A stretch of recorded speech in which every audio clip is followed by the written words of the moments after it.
Yes, it is good. No, explain it because they discuss the locally, we still have to see that in particular.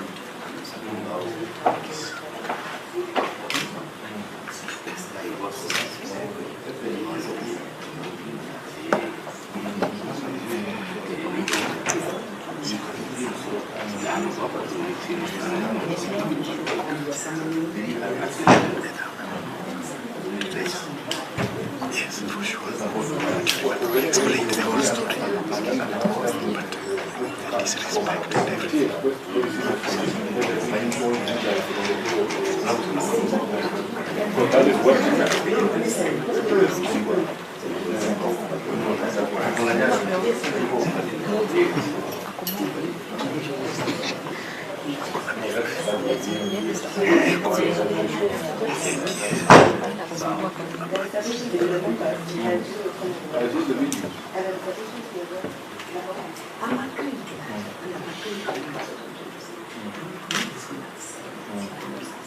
No, let's deal with it. Let's let the numbers explain. These are very bad. This is not the only committee as devolution. No, but also, but you know, that one is okay. So let's deal with it. Let's deal with it.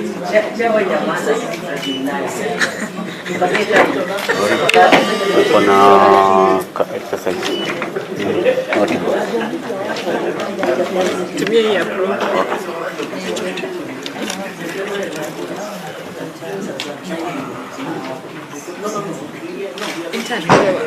Intern wa Hanfa tuko mwisho.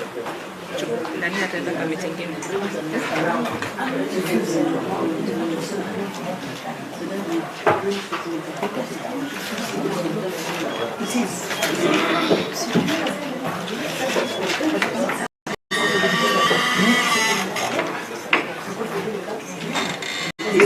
Muheke oyo wa Nairobi senator wa Nairobi wamefanya neno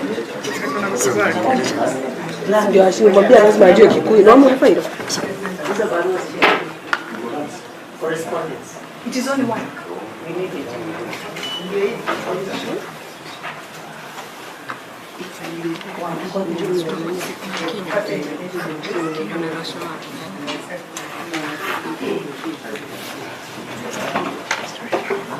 So are you ready to start? Yeah. Please, Sergeant Tom. Yes. Hebu tuwe kwanza upatie kabisa.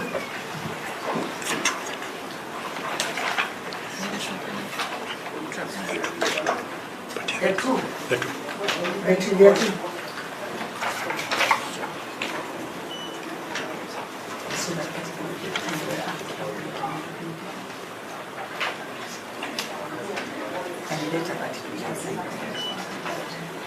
So members, the issue as we are dealing with it, that is Honorable Senators, I need to brief you something. As we are discussing about that letter, the issue is they brought in a response which was not signed, but it was the first invitation. So as we deliver it on it, I speak eloquent.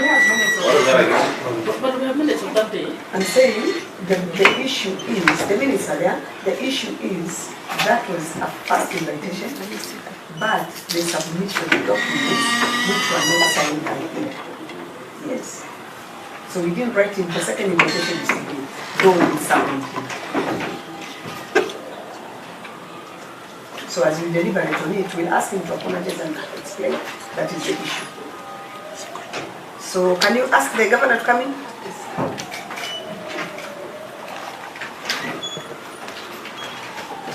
So we're going to put him on oath.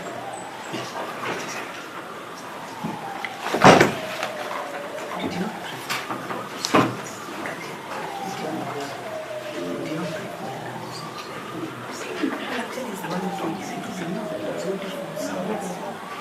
Welcome,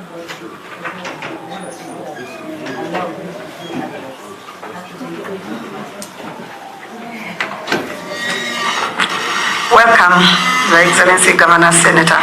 Thank you, Chair. Gov.Sakaja. And members.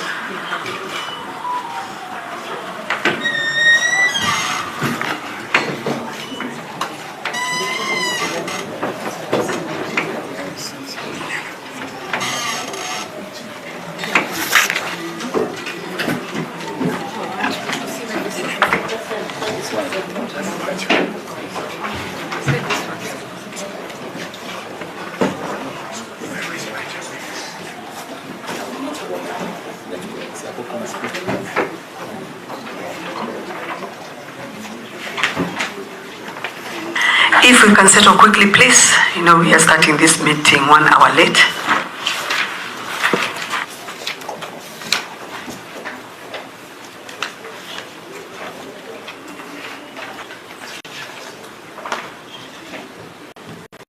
Are we ready? Are we ready? Shall we start? We'll start with a word of prayer. Let us pray. Almighty God, we beseech you to behold us with abundant favor and blessings as your servants, whom you've been pleased to call to leadership positions in this republic. We seek guidance to treat and consider all matters that shall come, and our deliberation in so just a faithful manner as to advance the peace, prosperity, and welfare of our country and of those whose interests you have committed to our charge. Amen. Good morning, everyone, once again. Before us is the Governor of the County of Nairobi. And before we start, please, Honorable Senators, can I have a proposer and a second of the meeting? I propose. I second, Chair. Thank you, Senator Muma. Thank you, Senator. The agenda has been proposed and seconded. So I'll start with introductions, starting with Honorable Senators from the far end. Thank you, Chair, Governor and your team. My name is Lengu Kanarseki, Senator of Kajiado, and the member of this committee. Good morning, everyone. Karibu, Governor, with your team. My name is Agnes Kavindo Mudhama, the Senator for Machakos County and a member of this committee. Good morning, Chair, Governor. My name is Edwin Sifuna, Senator Nairobi. I'm a friend of the committee. Morning, Governor and your delegation. My name is Maruma, Senator for Taita Taveta, member of this committee. Welcome. Morning, Karibu, Governor and team. My name is Catherine Muma, nominated Senator, member of the committee. Thank you, Secretariat. Can I? Oh, sorry, Vice. Karibu, Governor and your team. Welcome back home. You belong to these boardrooms. Margaret Kamari is my name, member of the committee and a vice chair. Thank you, Vice. Sorry for that. Secretariat. Thank you, Chair. My name is Charles Gatia, clerk to the committee and head of secretariat. Thank you, Chair. My name is Doris Obure, clerk assistant to this committee. Thank you, Chair. My name is Lona Okat. You are not on record, please. Oh, sorry. Thank you, Chair. My name is Lona Okat, the research officer for this committee. Thank you, Chair. Beatrice Kapei, legal counsel.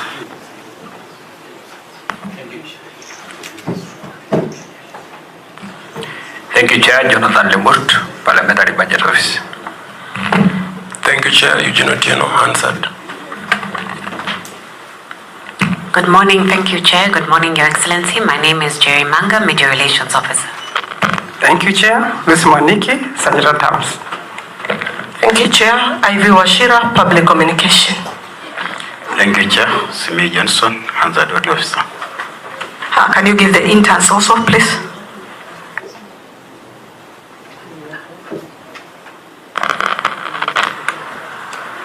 I'm grateful for this opportunity. Thank you, Chair. My name is Alexander Mitch, Starry Boys, Form 2. Thank you, Chair. My name is Tony Kiprono from Starry Boys Sentence School, and I'm happy to be here. Thank you.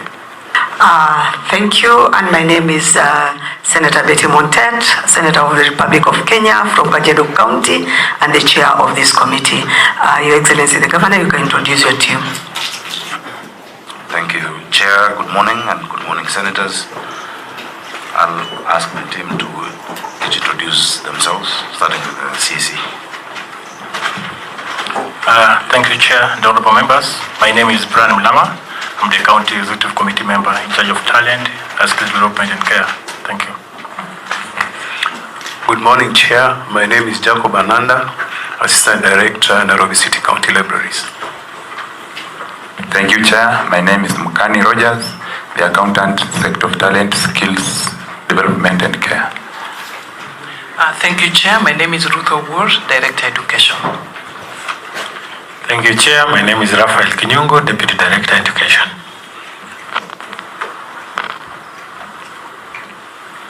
Thank you, Chair. My name is Job Mwaura, Head of Press. Thank you, Chair. My name is Justin Muli, PA to Governor.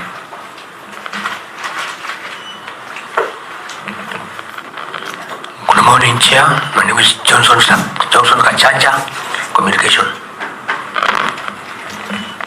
Are you through with your team? Yes, those are the ones who accompanied me today from the county government of Nairobi. Thank you.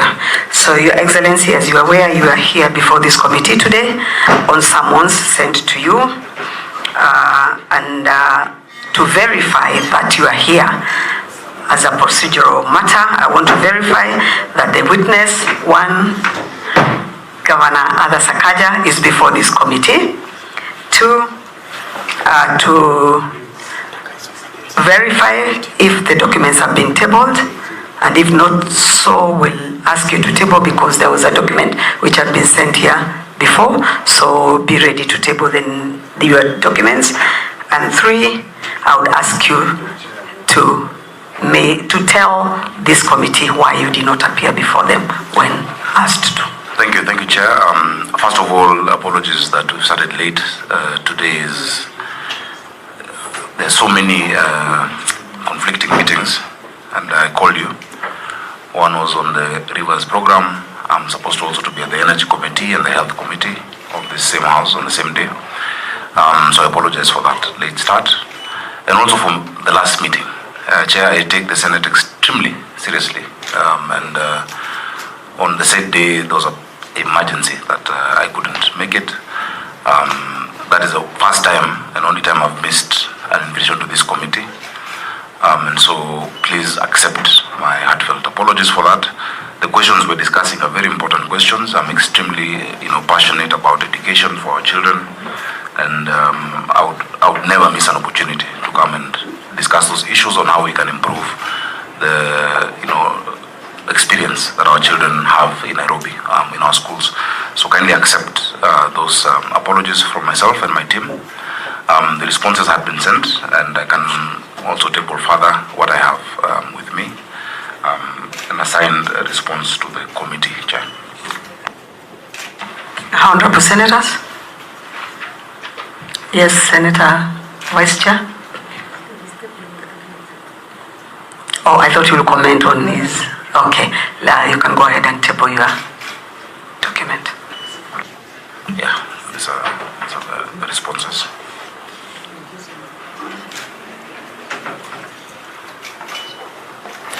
And Chair, also, I'm sorry, the last time I was looking for you on the wrong number, which we have since rectified. My apologies for that, Chair. I can confirm that. Chair, we might want to ask, yes, go ahead, Senator Muma. Excellency, the last documents you sent to us were actually sent by an unsigned letter, and we found that quite to be contemptuous. We didn't know, do we accept this? Was it a strategy to let them not be admitted? And we didn't even know how to deal with those documents. I would want to know why. Why a whole city, county would send documents with a letter that is not signed. No, I apologize for that. I have since signed the responses. It's the same response, Chair. Senator Kavindu?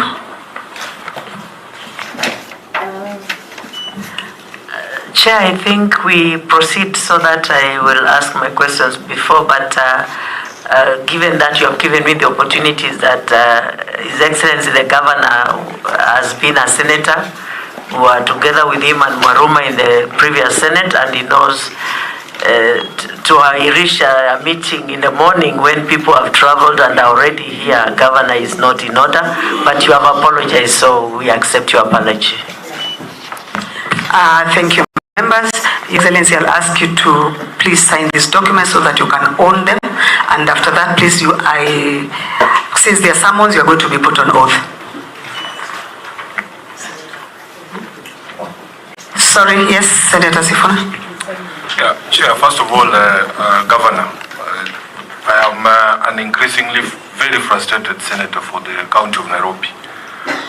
Because as you have mentioned yourself, there's quite a number of invitations that have been pending, and we are unable to have certain conversations with you. I am aware that we had scheduled meetings with the County Public Accounts Committee to look into the status of projects in the county.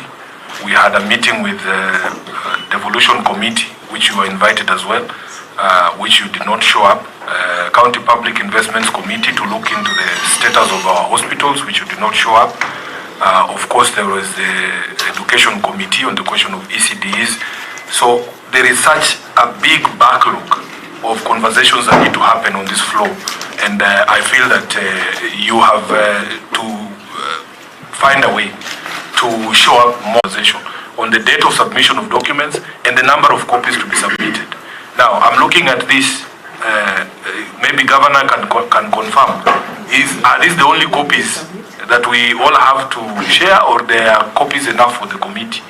Number two, being tabled on the day of the meeting, Gatia, surely, how are we going to proceed and process all these documents?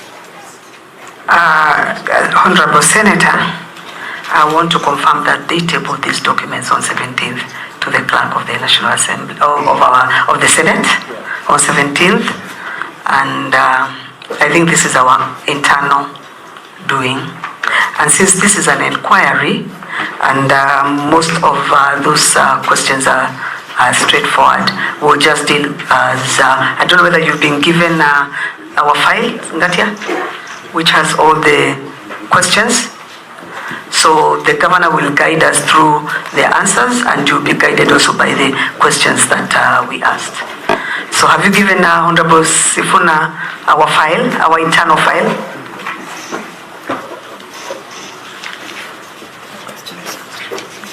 That is the set of the questions we asked. So I will now ask the governor to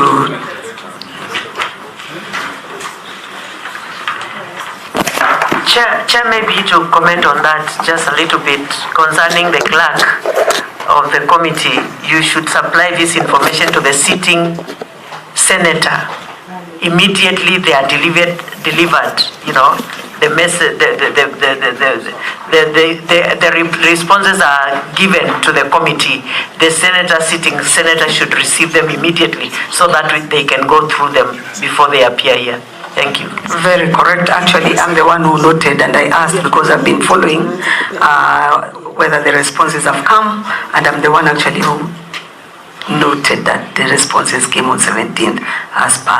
So, clerk, please, can you note that? It's very important so that the sitting senator can be able to verify that information and even guide the committee in case there's anything to be followed.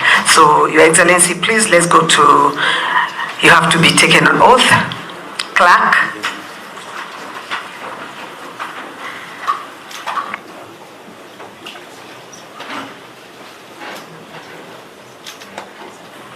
Thank you. I don't know, how did you know I'm a Christian? I, Sakaja Arthur Johnson, do solemnly swear that the evidence that I shall give before this committee in respect of the matters before the committee shall be the truth, the whole truth, and nothing but the truth. So help me God. Thank you. Thank you. Your Excellency, now let's go straight to the inquiry and lead us in your responses. Thank you. Thank you, Chair. I take your direction and I note the concerns that have been raised.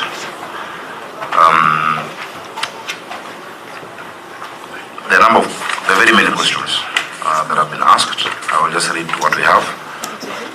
we need further clarification, allow me to have my CC, Brian Mulama, and Director of Education to support. The first question, Chair, is a list of public and private ECD centers indicating enrollment of the learners disaggregated by gender in PP1 and PP2 and by sub-county and number of teachers by ECD center. Chair, we have 230 public ECD centers with an enrollment of 32,135 and 967 teachers. So close to 1,000 teachers, and we intend to recruit more of these teachers in the next financial year. There are approximately 839 private ECD centers with 2672 teachers. However, Chair, we do not have complete data of the private pre-primary schools, as registration is done by the County Education Board. These are matters we're dealing with the IGTRC, because these are devolved function. That really the regulating private ECDs is a function. It was unbundled in the last Gazette notice, but the instruments that follow have not yet been done by the Ministry of Education. And so we want the Senate support to make sure that this is fully moved to counties. I have attached in Annex 1 the list of these ECD centers, public and private. Second question, Chair, is on the number of public ECD centers. Members, I urge that you note your observations and your queries so that we can forward them to him later. Thank you, Chair. The number of public ECD centers located within primary schools, those are standalone and those are in informal settlements. Chair, we said 200 of these are domiciled in public primary schools and 30 standalone centers. There are 149 in informal settlements, and we've attached the list. And Chair, I'm sure you have dealt with this in many other counties. Nairobi is peculiar because the public primary schools are also owned by the county government in Nairobi. And so we consider the entire schools. It is not, we don't have ECD centers located in primary schools. We have primary schools located in our ECD centers because we own the title, that's our land. Number 3, it's a breakdown of the construction costs of ECD centers, other infrastructure within the center and sample photos, which we have attached, BQs, architectural plans and photos. The costs vary, Chair, depending on different factors like terrain, soil, etc. Approximately 18 million. It ranges from even lower 11 million depending on the number of classes. But the standard one is 3 classrooms, an ablution block, an office, and a kitchen. Chair. The amount of fees charged per learner in public ECD centers, specifying contributions by parents and county government. Chair, we offer free pre-primary education to all learners enrolled in our public ECD centers. We disperse capitation grants to these centers. And I've annexed in Annex 4 the free ECD guidelines and the circular that upload charges to parents. Normally the capitation, Chair, is 100 million shillings. Chair, the transition rates from primary to secondary school and from secondary school to universities, our transition rate, Chair, is 100%. We have full transition, and we even have more children joining from other centers into our primary schools. We do not have the transition from primary to secondary schools officially, but I know it's also 100% in Nairobi because the secondary schools are fewer than the primary schools. But that's a mandate of the national government. Number 6 is the comprehensive details on teachers, the number per center, the qualifications, cadres, pay structure, salaries, terms of employment, teacher-pupil ratio, by ECD center, the teachers employed by parents, prioritized and transitioned to the county payroll during recruitment, indicating details of any refresher, retooling conducted for pedagogical skills development. Chair, all the pre-primary school teachers are employed by the county government under permanent and pensionable terms.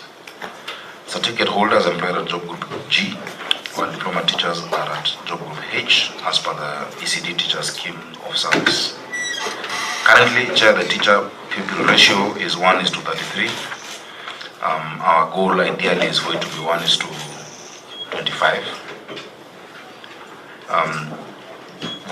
Volunteer teachers who are working in public ECD centers were prioritized during the last recruitment of 2022. Continuous teacher development programs have been ongoing where teachers are retooled on various topics. Chair, I've annexed the list of the employed ECD teachers and also the continuous teacher development programs in Annex 5. Budgetary allocation and actual expenditure in the education sector since the 2022-23 financial year to date, specifying allocations for development and current votes for ECD, county vocational training, county bursaries and scholarships. Chair, I have also attached that. In 2022-23, the total was 2.3 billion, followed by 2 billion in the following year and 2.312 in 2024-25, both recurrent and development. In 2024-25, it was $500 million in development because we're building more classrooms. We have a serious shortage of classrooms in Nairobi. And the other numbers are there. And the current, of course, is the highest cost at 1.8 billion. And the actual expenditure is also attached. Chair, the list of beneficiaries and amount allocated for bursaries and scholarships to secondary education, BTCs, colleges, TVETs, or university education in financial year 22-23, 23-24, and 24-25 against the total fee requirement of the applicants. Chair, in the last financial year, we've had a challenge with the control of budget on the issue of bursaries and scholarships, and so there was no expenditure on that. In 22-23, there was 74,000 for. No, this cannot be right. Chair, I'll correct that table. On scholarships, it is 249.88 and 5100. On bursaries, the number is much higher because every term we issue bursaries worth 2.5 million, first term 2.5 million, second term, and 2 million third term. So that the number is actually 119,000. Chair, maybe you can point which table he's referring to, because he says you change. Number 8, on page 3. Number 8, page 3. Number 8, on the word bursary, and I asked him to correct. Because Chair, what happens in the bursaries? There is a figure you have mentioned that is not on page 3. Yeah, that's what I'm saying, I need to correct. That's what she's looking for. Yes. We are looking for those other figures of 2-point-something billion. That is the table above, Chair, in terms of the total. So he'll correct that and then before we finish it. The other table is correct. It's this on number 8. The number of beneficiaries. Chair, let me explain. The number of checks can be this 69,433, but it's not the same beneficiary. When you issue the bursaries, it is based on those who come and apply and are given the word bursaries. And so many times you find that it is different. First term, these students might get, second term a different set, third term. But the scholarship is specific students who are supported from Form 1 to Form 4.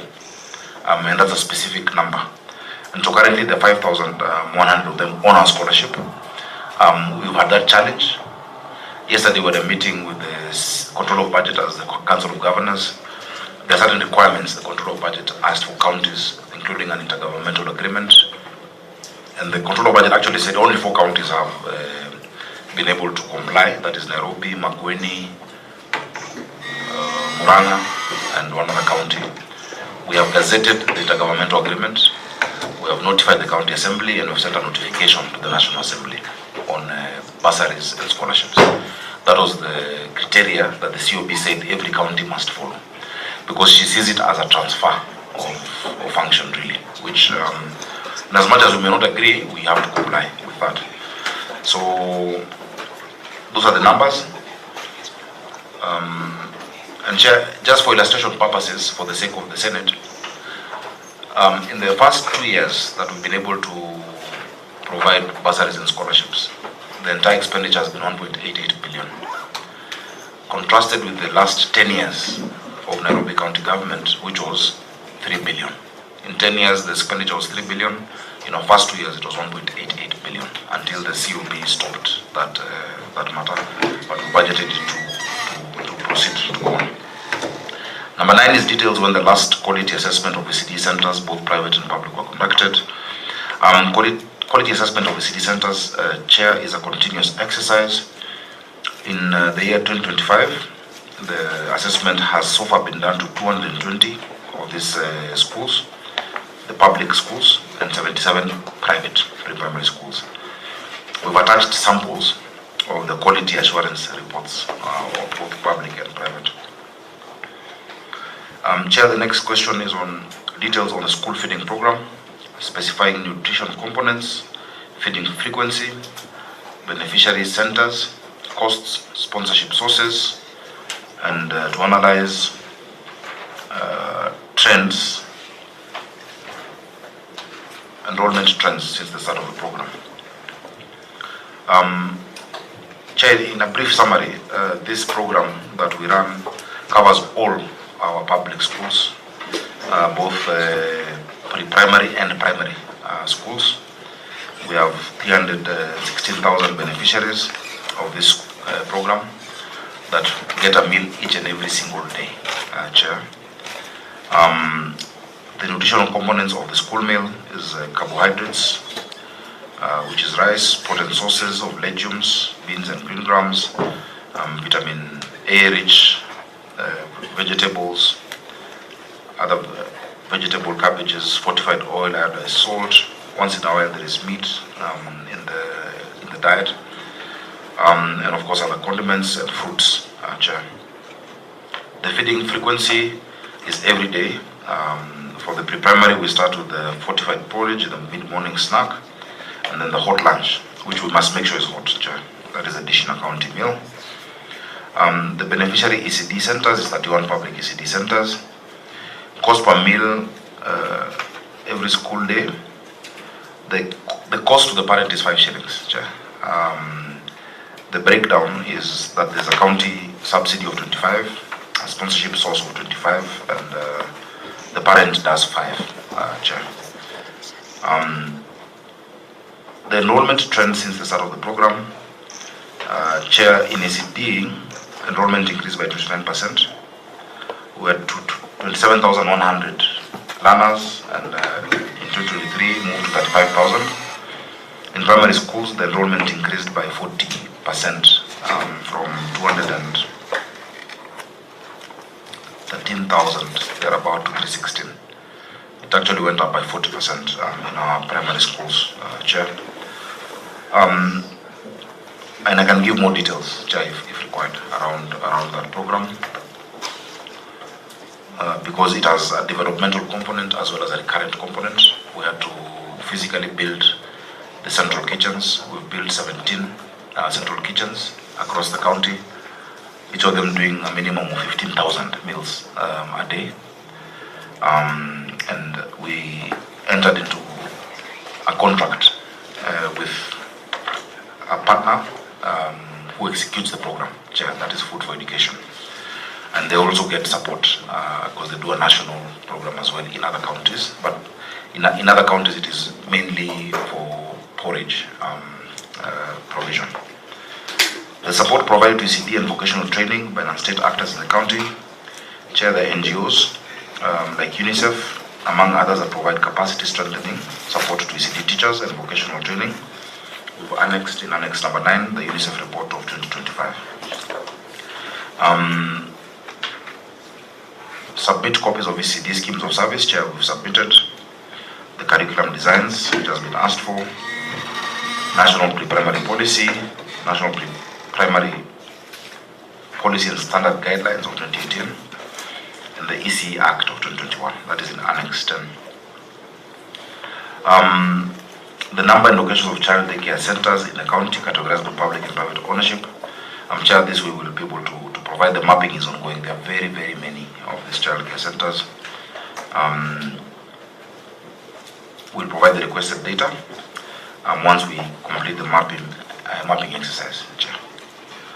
The number of public libraries established in the county, the operational status of each library, staffing levels and qualifications of personnel managing the libraries. Just a moment, Governor. Yes. I think members, you agree that we first top at that, and then we can do the ECDE, then we can come to the libraries and VTCs. Members, please, are you ready to interrogate that information?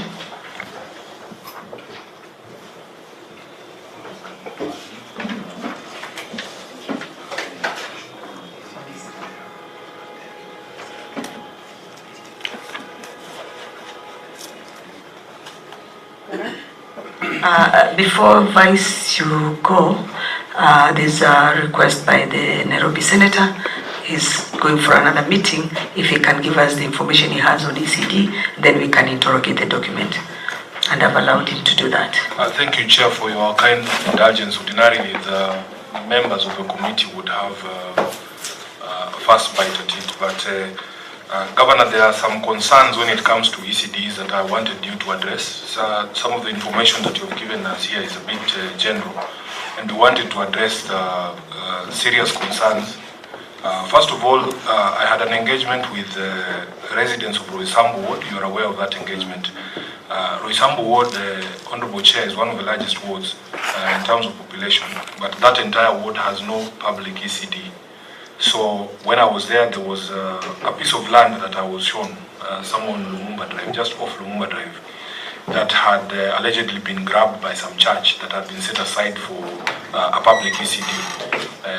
So, Governor, in terms of specific wards such as Roysambu that do not have an ECD center, it would be important for you to address what your government is doing in order to have the kids who live in Roysambu Ward also have access to ECD facilities. Secondly, Honorable Chair, I have 4 wards here that have only one ECD, despite having very large populations. In Kayole Central, we have one at Bondeni. I think it was put together in 2024. And you know the population in that area, Governor. Mihango Ward in Embakasi East, we have only one ECD.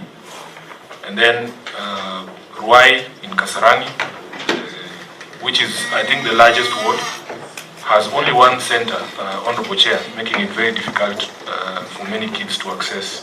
And then lastly, in Korogosho ward of Waraka, where we only have one public ECD center, which is very under-resourced and overcrowded. Governor, I'm sure, if you visit. Kayole Central, Mihango in Embakasi East, Ruai in Kasarani, which is the largest ward, and then Korogosho in Waraka. Then there are wards that have incomplete and under-resourced ECD centers, Honorable Chair, and these are the ones that I would want you to address again, Governor. In Jiru Ward, in Kasarani, the centers are incomplete. Some of them don't even have toilets and play areas. Madare North, in Waraka, this one we found that they have very high people to teacher ratios. Dandora RF4 in Embakasi North, which are in very poor condition, Governor. Then in Molem in Embakasi West, they have only one center that has no space. And I think also there was a concern about the lack of trained ECD teachers in Molem. So if those ones can be addressed, Honorable Chair, we want to see what the governor's plan is in terms of addressing these concerns. So we have only 228 of those ECD centers across 85 wards, and we would ideally, Governor, wish to have 2 to 3 centers per ward based on the population density. And then we saw in your budget in 2024, you only allocated 116 million shillings to complete these told ones that I have mentioned in Jiru, in Madare North, in Dandora, and in Modem. So I think those are the concerns that we have. And then finally, Chair, on the school feeding program, this is a pet project of the governor. He's usually very proud of it. But there is a conversation we have had, Governor, since the inception of this program. He knows that 70% of the school-going children in Nairobi are not actually in public schools. They are in informal schools. those ones that they call upgrade schools. The governor gave an undertaking, I think it's been 2 years now, that feeding program would be extended to the informal schools, because what is essentially happening is that we are using that 1.8 billion shillings that he's talking about to feed only 30% of our school-going kids, and that is unfair. It is unfair, and most of these kids in these informal schools is not that they would not want to be in those public primary schools, but we simply don't have the space to feed all of those students there. So, Governor, where are we on the promise you made to extend the feeding program to the upgrade schools? I thank you, Honorable Chair.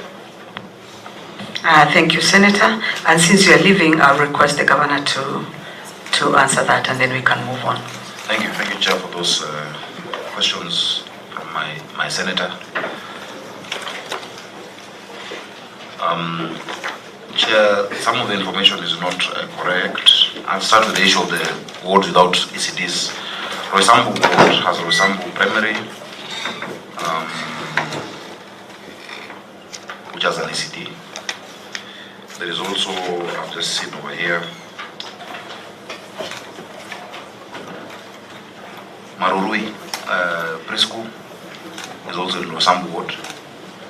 So there are actually two in that ward. Roysambu preschool and Marurui. Roysambu primary is not in Roysambu ward, but it's just right next. It's in Zimmerman ward, but it's right next.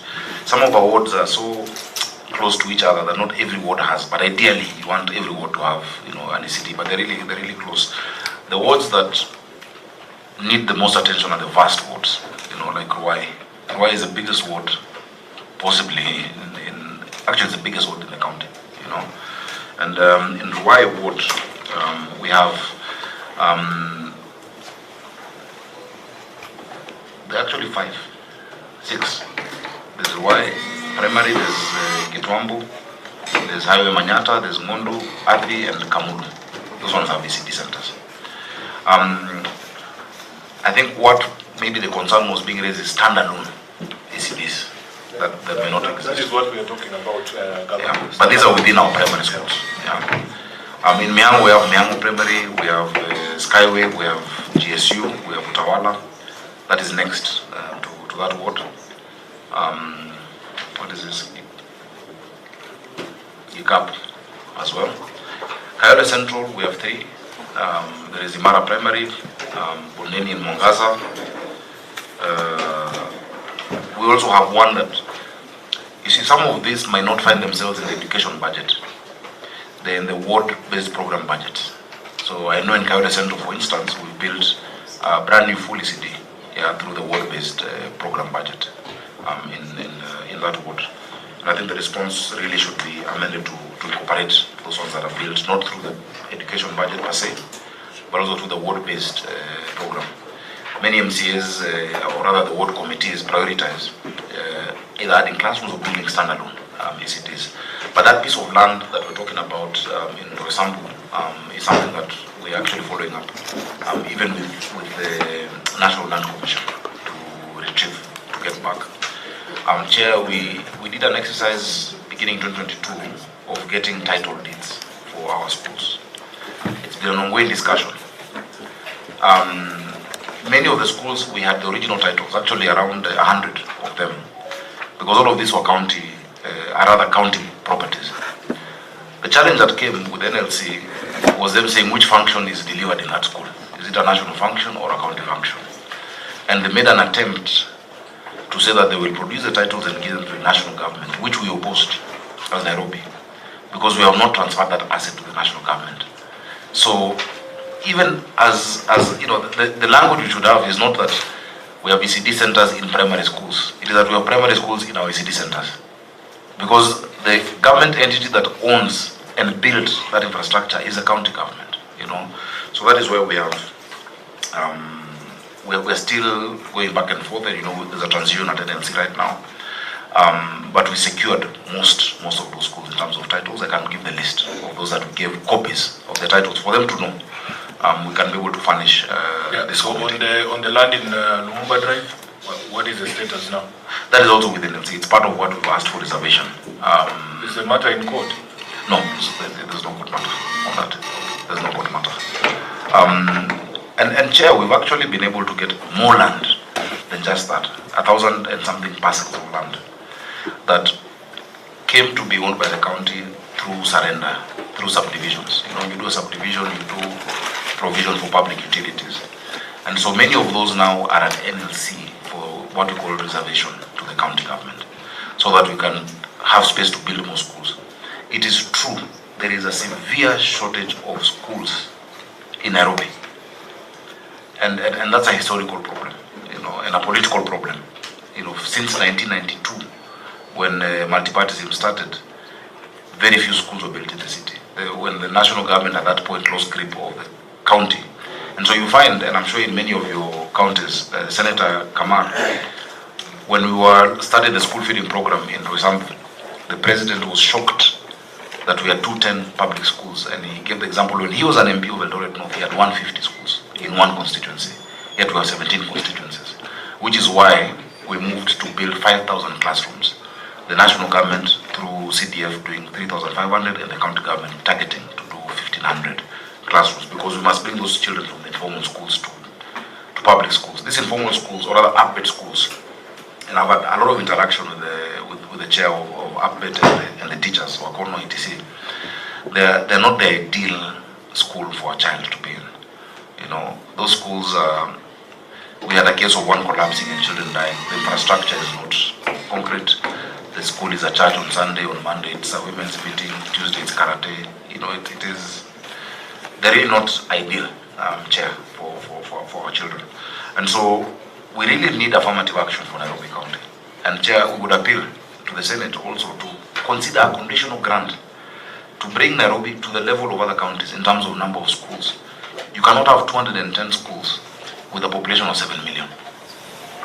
You know, and you can comparatively look at all counties. I know Senator Nyandarua has more than triple the number of schools I'm talking about, yet the population is a small fraction of the population we have. That is a challenge that Nairobi County has. It's a historical challenge, and so we're doing our part to increase the number of schools. Chair, our focus on this incomplete and under-resourced schools, Chair, is really budget constraints. It's really budget constraints. Chair, in the ideal situation, we would want to have, as we said, starting with the ECD, the ratio of 1:33 is too high. We need to come down, but we need more of our students in our public, schools. A child goes through the entire education system. When they get to the exams, they're in centers that are not recognized, and you find a scramble for them to actually go to exams in another different center. Chair, I think finally, maybe I can even point out Molem. It has not been written for me. Molem, there is actually ECD in Superloaf Primary School. Korogosho.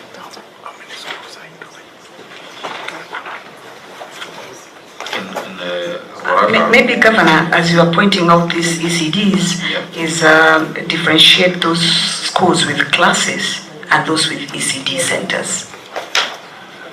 Chair, it depends on the definition of an ECD center. I can give you an example. If you go down the road to Kongoni Primary School in South Bay, the school is owned by us as the county. We built the school.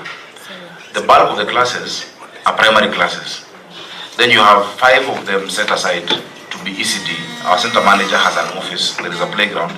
So it's a comprehensive school. It has ECD and it has the primary component. Yeah, that we agree, but what we get in most of the counties we go to is the ECD centers. Actually, most of them are domiciling schools, but are they set aside? And how many are we talking about? Okay, you could have more streams. So if you have a center with maybe 5, 6 classes and playground and an office, then that qualifies to be an ECD, and that is what maybe the senator is asking, because you find some people would feel that in their schools they don't have an ECD center because they have classes. So even for us, we would like to know in those schools how many are centers and how many are in classes.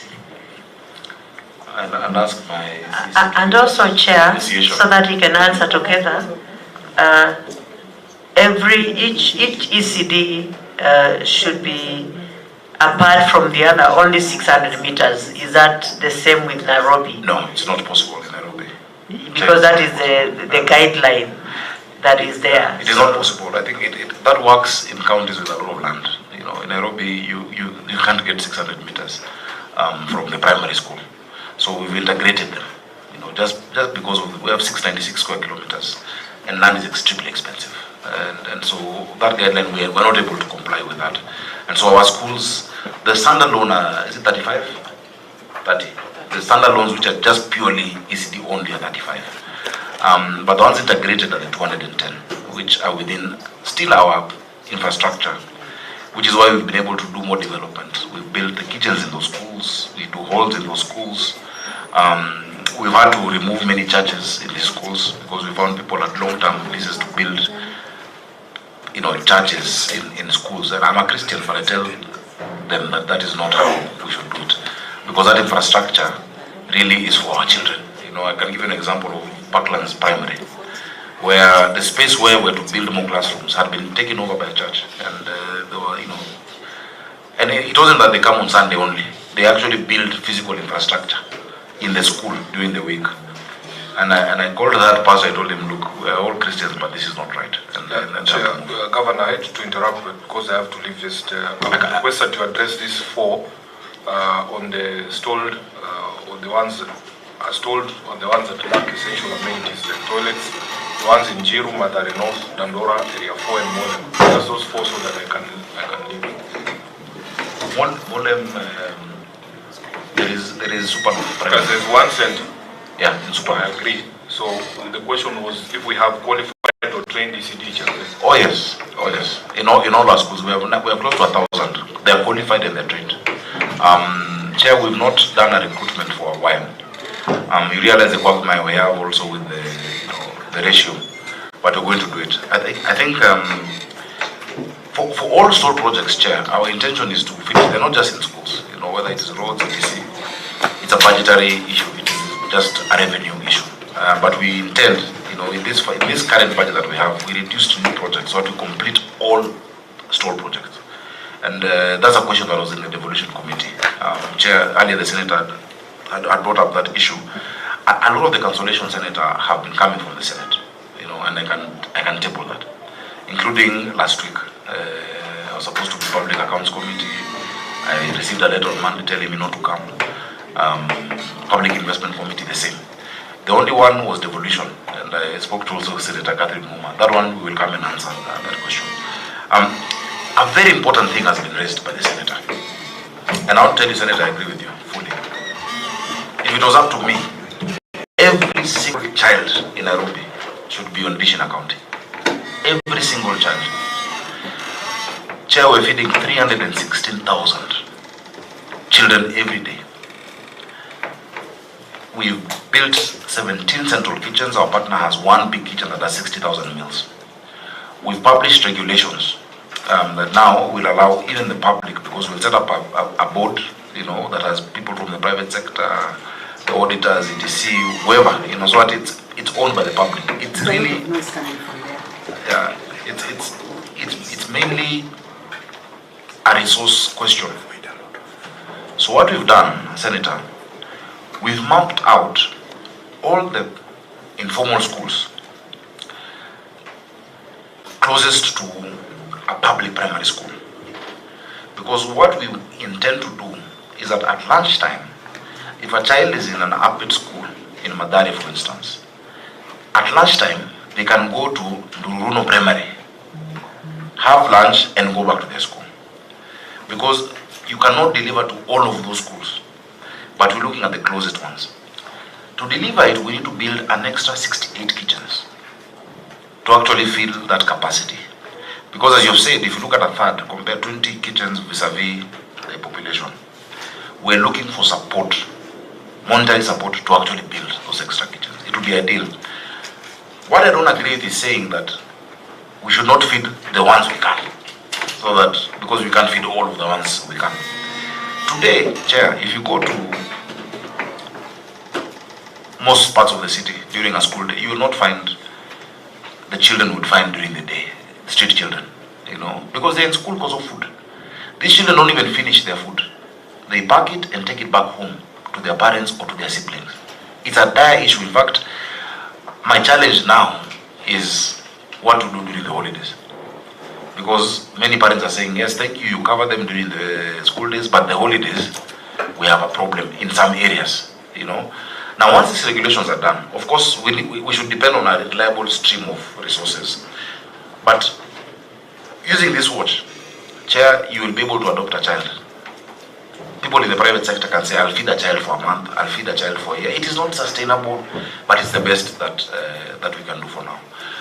Chair, if we got additional resources, even a grant. In fact, if you look at the money, and I would like you as a committee to call NACONEC, the national body that deals with school feeding, some of those budgets should be transferred to us. Because you cannot compare the efficiency at all with what we do. So Senator, the plan is there. We're going to pilot in a few constituencies, mainly Mandari constituency, Waraka and Dagoretti North, which is where we have a lot of the upgrade schools. We'll pilot, but it's really a resource issue. It is not. So can you just address timelines, and then Governor, wasn't there an undertaking by the national government to match the money from the county in terms of a feeding program? Is that being done? It is not. Chair, there was an undertaking to match shilling by shilling. We have invoiced the national government up to, because the last year was 800 million, we've actually updated the invoice. It's close to now 2 billion shillings that they need to match to the county. They have not done it. The intergovernmental agreement that we've signed, that is deposited, talks about a matching of shilling for shilling on the school feeding program. Not a cent has been sent to Nairobi County. We've been handling it ourselves. So, Chair, that is something also you can pick up. I have spoken to the CS, the current CS, Migos Ogamba.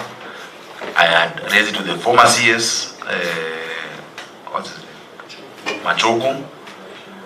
And I've raised it at the highest levels of this government. So, Chair, also the Senate can assist us with that, so that they can honor their part of it. Thank you, Senator Sifuna. Thank you so much. At least there was okay. I have a senator who came in. Please come on record. And Senator Sifuna, if you have any concerns that you want this committee to deal with, please forward them to us. My name is John Kenya, Senator of Laikipia, member of this committee. I should also say a friend of the governor. Chair. Okay, thank you. CS Senator Kavindu. Yeah, Chair, mine is a suggestion to the governor. Before you build all those kitchens you want to build, how about transporting the food to the very needy children? Just transporting from one center to, ECD to another one. Before you build. Chair, thank you. And I want to thank you because from Machakos County, we get a lot of our onions and tomatoes for this program. We get Western grams from Busia County.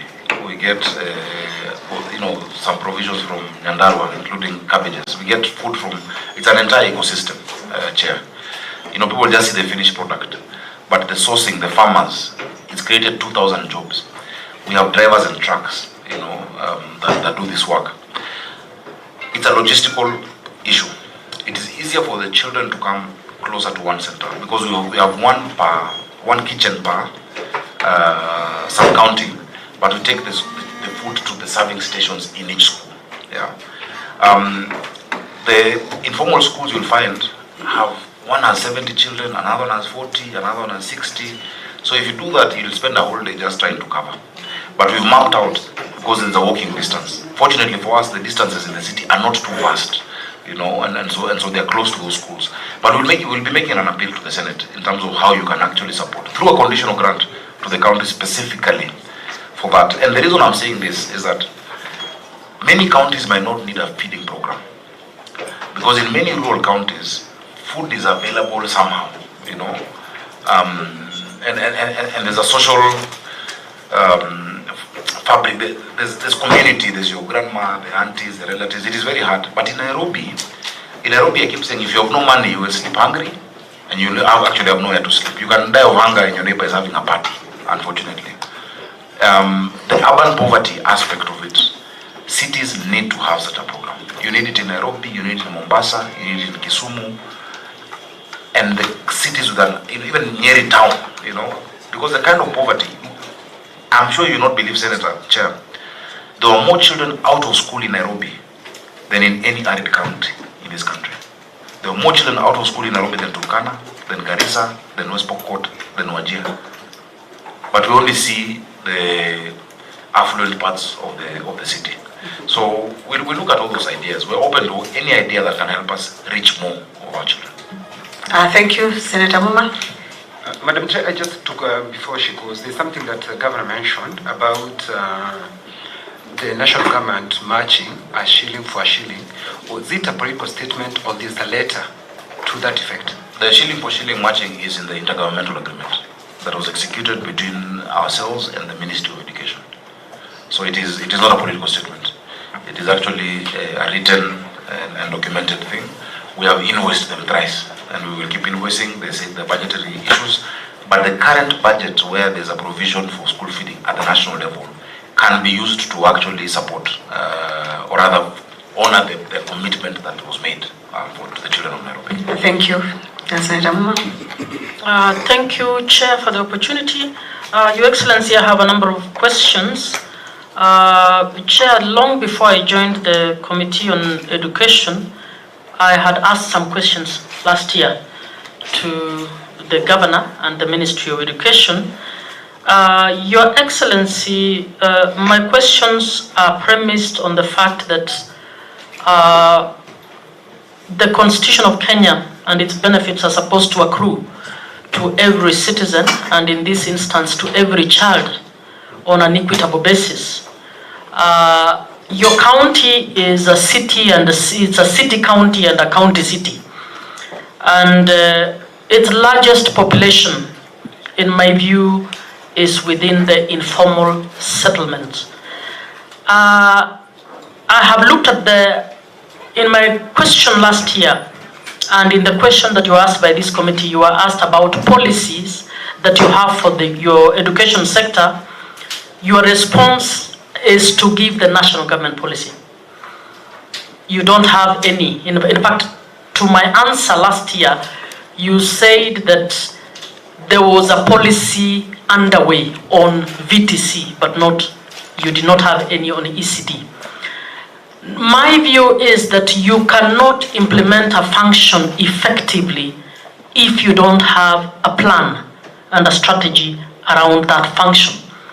So if we don't have a Nairobi County policy on early childhood education that contemplates what needs to be done in the informal settlements, we will never be able to deliver the right to education on an equitable basis or equal basis to children in informal settlements. So I would want to know, number one, what has stopped you from initiating a conversation to have an intergovernmental agreement, similar to the one you're saying about food, around the management of ECDE function within the schools? As you put it yourself, the property is yours, the schools were yours. So it's actually about you handing over a portion of that to national government, more than national government ceding anything to you.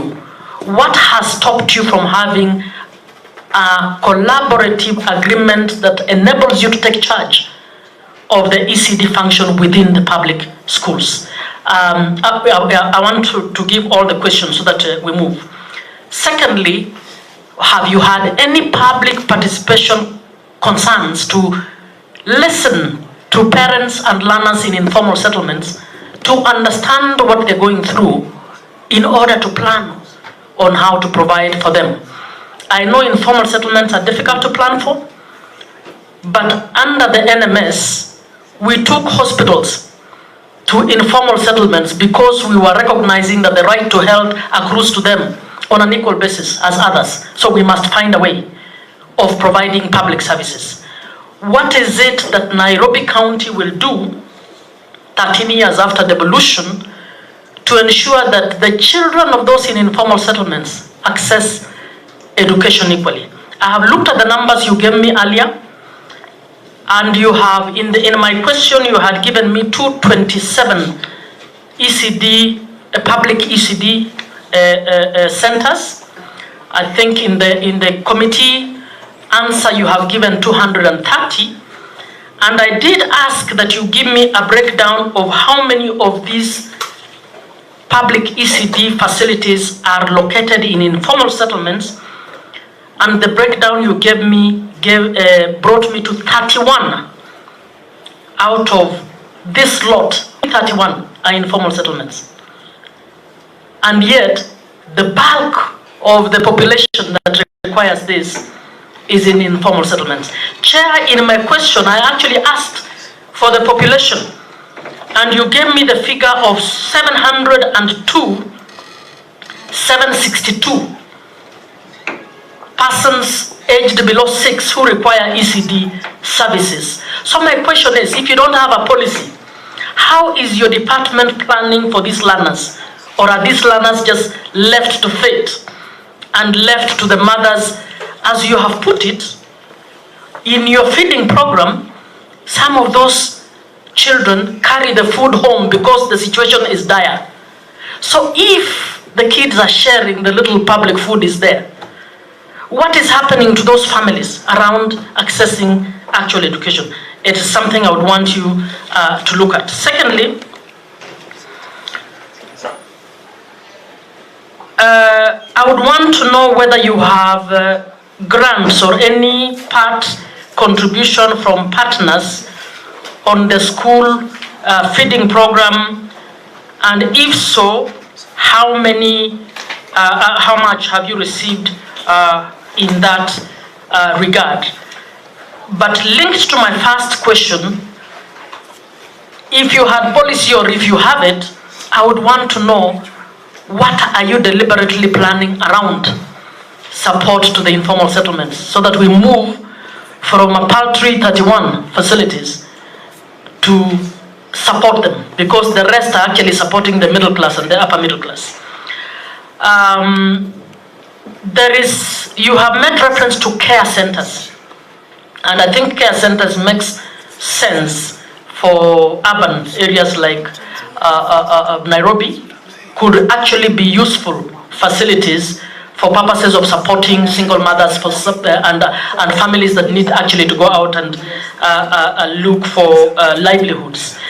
I would want to know whether you also have a policy around care centers, how that differs from ECD, and whether you are actually deploying any budgetary allocations towards these care centers. Thank you. Thank you. Senator Kenywa. Okay, Madam Chair. Governor, I think it's easier that way, isn't it? Madam Chair, there was a big story about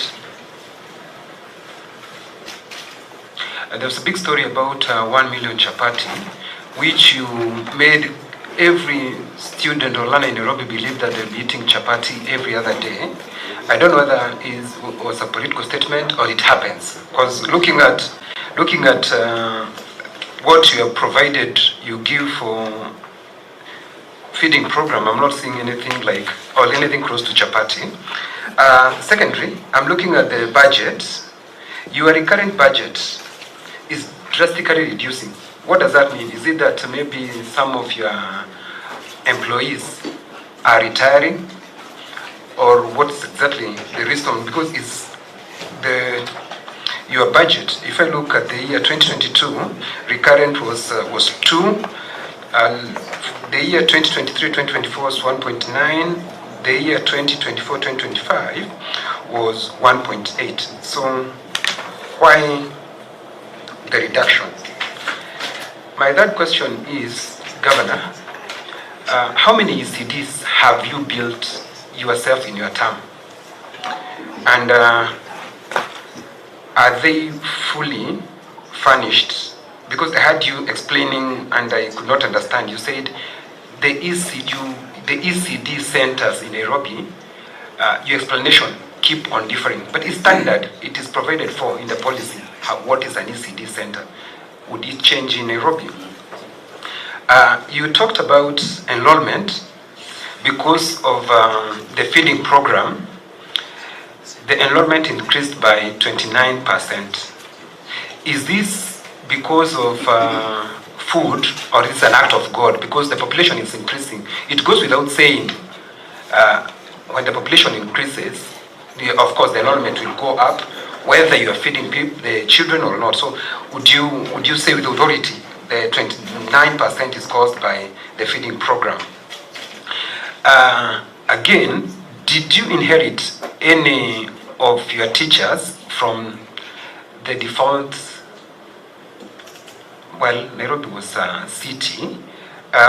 Did you inherit the people from the default city council? Was it city? Nairobi was not city council. City council, yeah. Did you inherit from the city council? And lastly, Governor, you mentioned about the criteria for you to issue bursaries, and you mentioned you have complied, Muranga, Makwiny, okay. And the trend is very good because all these governors who have complied, they're all senators, which is very good. But you're missing the fourth one, who I don't know who he is. But what is the criteria? Because basically that's not your function, to be issuing bursary to secondary school and to colleges. What is the criteria, so that at least, because many of the governors who are coming here, they're telling us, who was telling us they have the pending bill, or I think some governor came here and told us having pending bills. Are you not reading from the same script so that they would know what they're supposed to do, so that they can be allowed to give bursary, which is not their function? But of course we understand when there's difference between what the law says and what is on the ground. Like, you know, my work is to skiza ground. Thank you, Governor. Thank you. I think I don't want to ask mine now so that you finish, but I want to only add one thing to what he's saying. You mentioned earlier, Governor, that this was transfer of functions, actually. The intergovernmental relations agreement that you have signed is a transfer function. Was money followed? Is there money that was allocated to this function because it was transferred? Because even if it is bursary, we are talking of the agreement you signed, I think had bursary in it, and then you also mentioned that there is a 1 shilling to 1 shilling agreement. Does that bring back the functions, or what does it mean to transfer the function?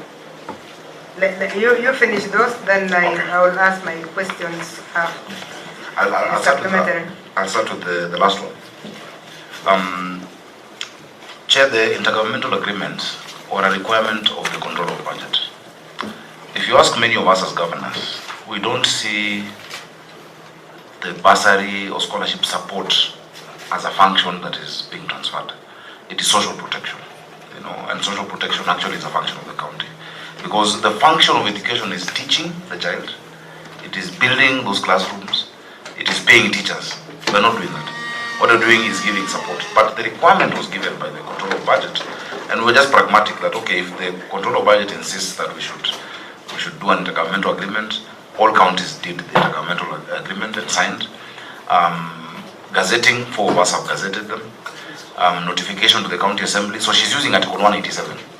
And so we're being pragmatic, saying, okay, if that is what you insist to do, because you can imagine, Chair, a child who is in Form 2 on our bursary, which we have committed to from Form 1 to Form 4, and suddenly the money is not there.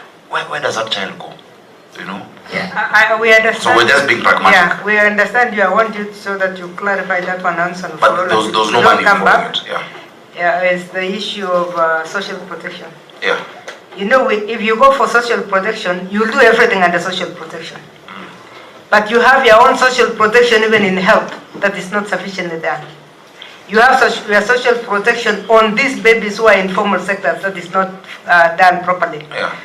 What as a committee we are interested in is the budget that has been given to a sector called education. Yes. And we are telling ourselves, what exactly must we do in that education sector? Must we be paying a university student who can go on strike if they don't get their right money? Because In fact, the impact of that bursary to university did not stop the strikes. They went on strike because they didn't like the formula. They don't care who is going to do it, but they have said that we must go back to the original formula. So, although we have baptized it social protection, and you know this because you are a senator, we have baptized it social protection, we are affecting other sections, and we will be able to show you when we go to the VTCs what we are talking about. Of course, my biggest worry is what you mentioned, the numbers of your ECD. The numbers. This is Nairobi. How can we be having this? But I hope you'll be able to give us also the figures of the number of primary schools you have, because I don't believe the primary schools in Nairobi are 230. They're 210 actually, not 30. 210, yes. Which is a disaster It is. to begin with. So it means we must build double the number of CCDs in between. So let me allow you to finish it, then we'll come back. Yes, so Chair, what we're doing, that is a number that has been there since I was in class 2, Now I'm the governor, I have to build, and that's what we're building. That's why we're building 5,000 classrooms in this city. We don't have to build, you see, Nairobi is not like many counties that have vast distances. You may not need a new school, but you can build more classrooms. You can go up. You don't have to look, because land is extremely expensive in the city. If an acre of land is costing you 200 million shillings, that would be how many classrooms, So what we're doing is adding more classrooms within the same centers, and then employing more teachers. Where we have land, like the example I've given, where we have public surrenders, of land, when you do a subdivision scheme, and 10% comes to the county, is where we can do new schools. Chair, on the intergovernmental agreement to fund or to allow counties to also issue scholarships and bursaries. And I'll give you the figures that I said were different. In 22-23, for instance, we gave bursaries to 134,127 children. 134,127 children. And scholarships to 4,988. Scholarships are those who've done well in class 8, and so you support them from Form 1 to Form 4. In 2023-24, it was 119,000 children. That's 500 million, 595 million shillings, and 5,100 scholarships, because now we onboarded a new Form 1 class. The reason why, Senator Kinywa, you're saying the recurrent budget went down, was once the controller of budget stopped the issuance of scholarships and bursaries, in a supplementary we removed it, because then you need that figure to balance something different. So that is why you see a sharp reduction in recurrent, because that is a recurrent expenditure. Development expenditure has been either constant or going up, because it includes construction of ECD centers, or construction of central kitchens, or just renovation of the facilities that we have. Chair, Nairobi needs that affirmative action in the number of schools it has. And I've explained the context, because I was born and I have grown up in this city. I know how the city was before multipartyism and how it became after. And many of you are older, including the senator who is my cousin, who I will not mention because it's very difficult. But she's my auntie. So, because of age, I call her auntie. So, auntie senator, there's a reason why this infrastructure was not built. I'm sure that you've seen a clip one day, I even shed a tear, because that child needs a fair chance at life. No child chooses to be born in the slum or in the informal settlement. And the prerogative we have is to give them equality of opportunity. That a child born in Madari can have the same shot at life as a child born in Karen. The equalization is education. And if the thing that is bringing them to school is that they will get a meal and they will get off the streets. Chair, when I drive in this city, during the holidays, I find kids, whether it is outside Lavington, those children who will find there, and they come to me, they know my car, and ask them, why are you guys out here? They say, during the holiday, there's no food. So we have to come look for the food. Chair, there's a young girl called Mildred, who, when we were doing scholarships last year, 2024, January, I met her. It was at Nairobi Milimani. She was wearing this watch. So I asked her, Mildred, you're getting a scholarship to go to Form 1. This watch is only for primaries. All my children wear this. This is a tab to it. This is what we use to verify that we have permission. This child is called Kavindu, and maybe there's this allergy or not. I can even tell how many children have gone to school today based on this. Yeah. So she was still wearing it. So I asked her, Mildred, why are you wearing this? And she said she's an orphan in Kangemi. She's been living with her grandmother. She had never gone to school for 3 days straight and so she was performing very badly. Until when we introduced this program in 3rd term of 2023, is when she went to school for every day. She moved from the bottom of her class to top 10 in the city. And she got a chance to go to Loreto Convent, Limuru. So she said, because, yes, quoted your school. So she said, because of this, so she said, because of having this chance at an education, she will never remove it. So in fact, now what I have to do is to keep refreshing her watch, because it's a symbol for her. The reason I wear it, I don't eat in those schools, but it's a commitment. It reminds me of the commitment to these children. And Senator Kinywa, 29% is because of food. The population does not grow by 29%. The population of Nairobi grows by 4%, 3 to 4% annually. I was talking to the headmaster of Hospital Hill Primary School. The head teacher tells me they have a waiting list of 6,000 parents who want to bring children to that one school because of food. So yes, what we've done is a pilot. We've shown that it is possible, that it can be done consistently. To date, we've done 60 million meals. 60 million, meaning we fed the whole country, plus 10 million. It is scalable. And now with these regulations, and we'll have the board, you will see your people, whether it is your Safaricom CEO, the KPMG, who are not sitting in that board, and a secretariat. Nairobians can be able to support a child or sponsor a child and for it to be audited. So Chair, for the bursaries and the food, there has been no additional budgetary allocation, but our intergovernmental agreement on food specified a shilling for shilling matching. It just hasn't been done. And so the national government owes us that money. They owe us, and if you can help us get it, we'll be very happy. But it's a commitment made, it's on paper, it is signed. When I go to Senator Kinywa's questions, before I come to Senator Catherine Muma, the percentage growth is directly attributable.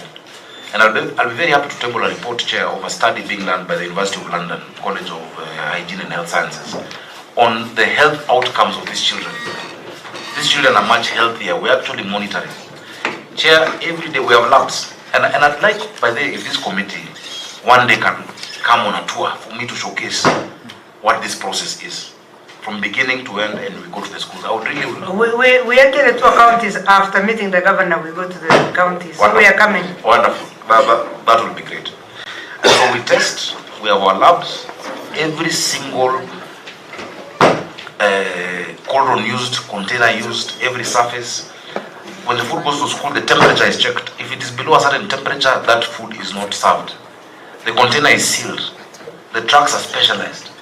It is a high, highly logistical exercise, and I thank God that it has been successful for the time it has been there. I don't want to cause karma by saying anything, but we have had no single incident since 2023, that time to 2025.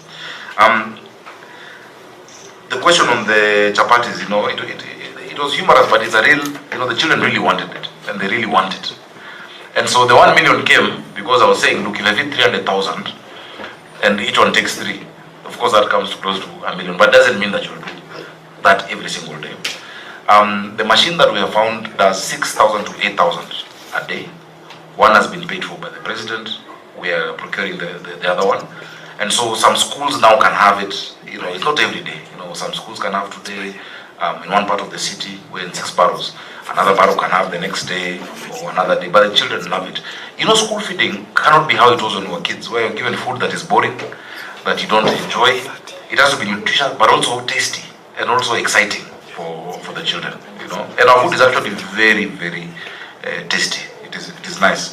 One day, if you walk down the road, maybe Governor, as you're talking on that, so that I don't come back to it. Yeah. School feeding programs. Yeah.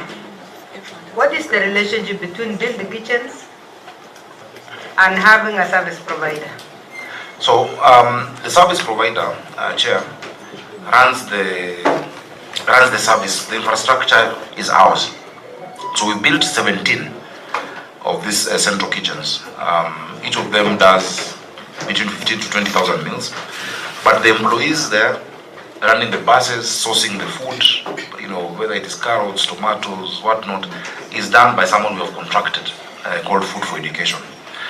Because one, we saw that they have actually skin in the game because they have a huge kitchen that already built. When I was in the Senate, you remember when we had the Mang Bills bill by Senator Eno. You know, I spoke about what I saw in the Senate. Remember during COVID, there was a lot of vandalism that happened in schools.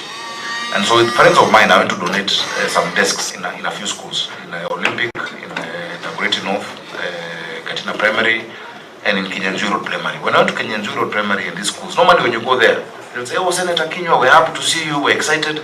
Then you ask the children, what do you want? They would say, we want a basketball, or they would say they want a school bus. But children started saying, we want food. And so I tried to bring an amendment into that bill to say that the national government must provide for school feeding by getting it from the farmers. Unfortunately, the bill didn't see light of day. I think it was reintroduced in this Senate.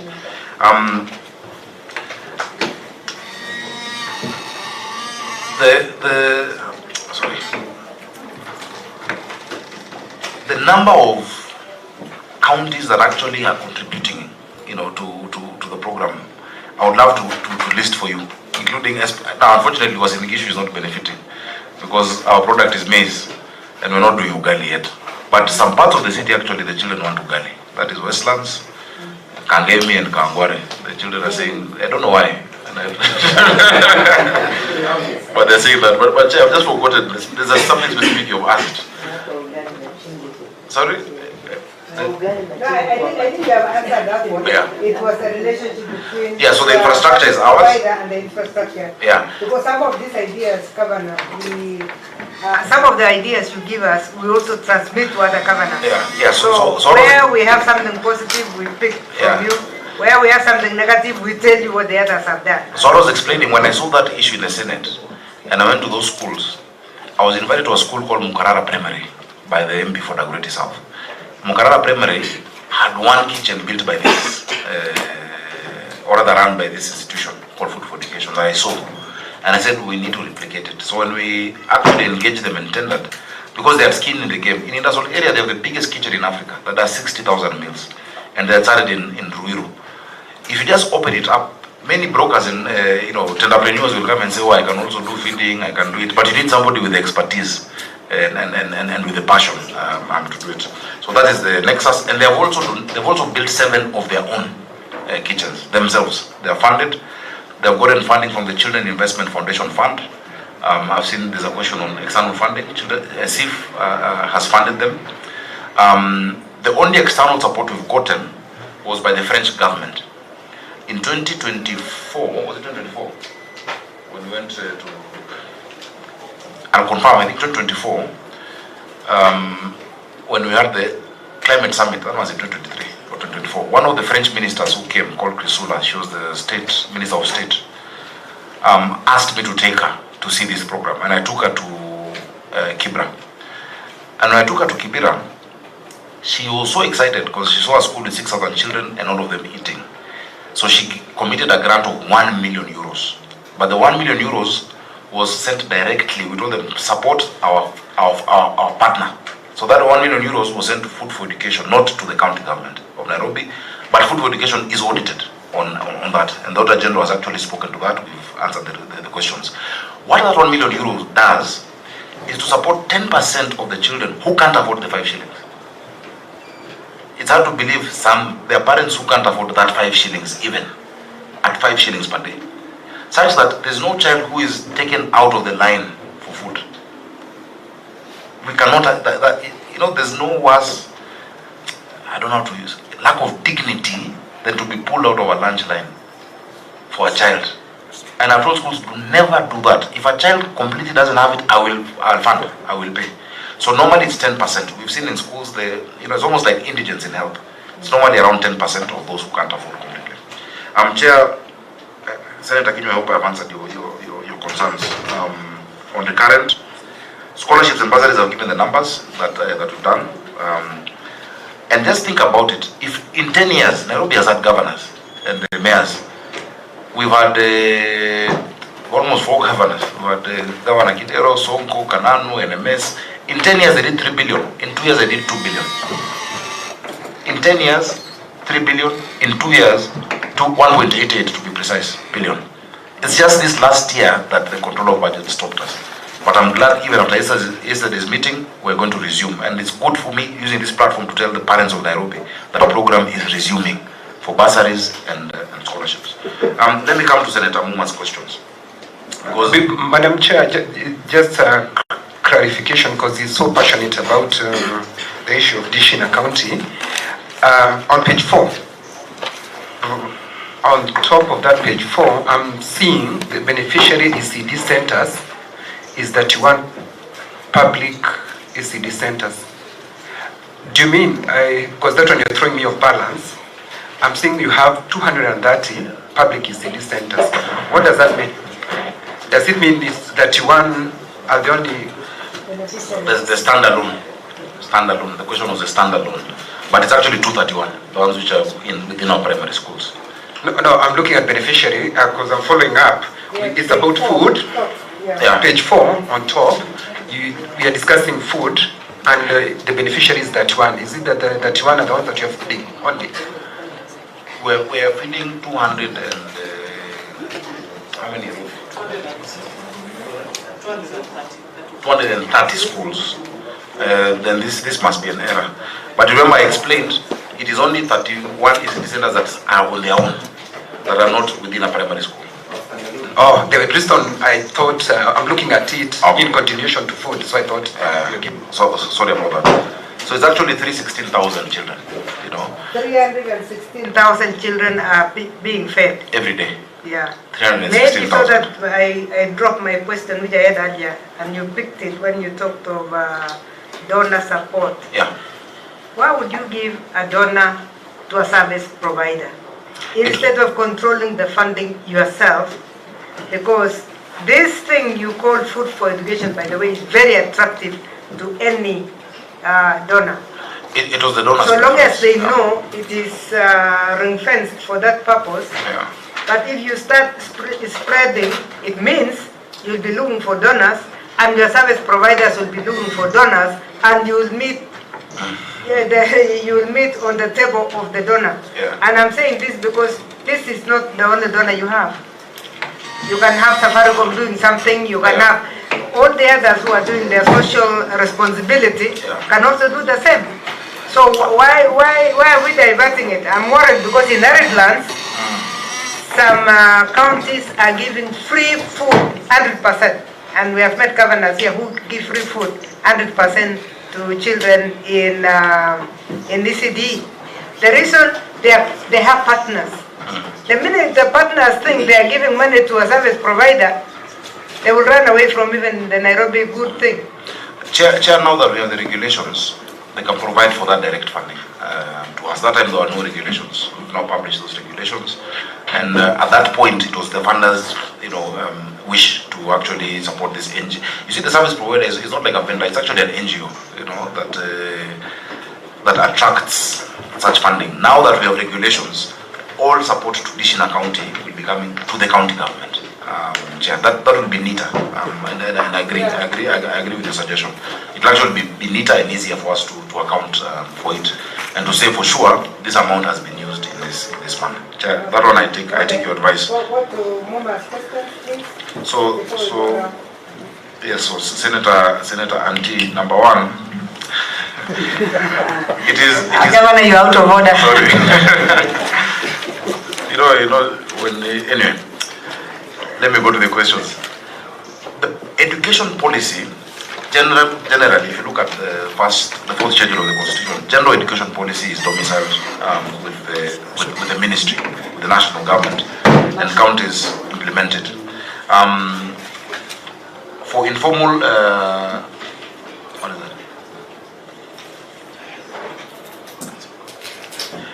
What we have in terms of legislative intervention for the city, or rather our framework, one, we have Child Care Facilities Act, that we've actually done in Nairobi to regulate that space. We have developed regulations then to operationalize that law, and we can be able to submit that. Actually, public participation around that is going on. We are trying to look at which framework we can have, because we've had meetings, formal meetings with these update schools and with the ministry. And we're saying that, look, there needs to be, and I agree, Senator Muma, there needs to be a specific policy around this update. Update means alternative provision of basic education and training, you know. There are results that they have come up as a result of government not performing or not delivering to the people and not providing.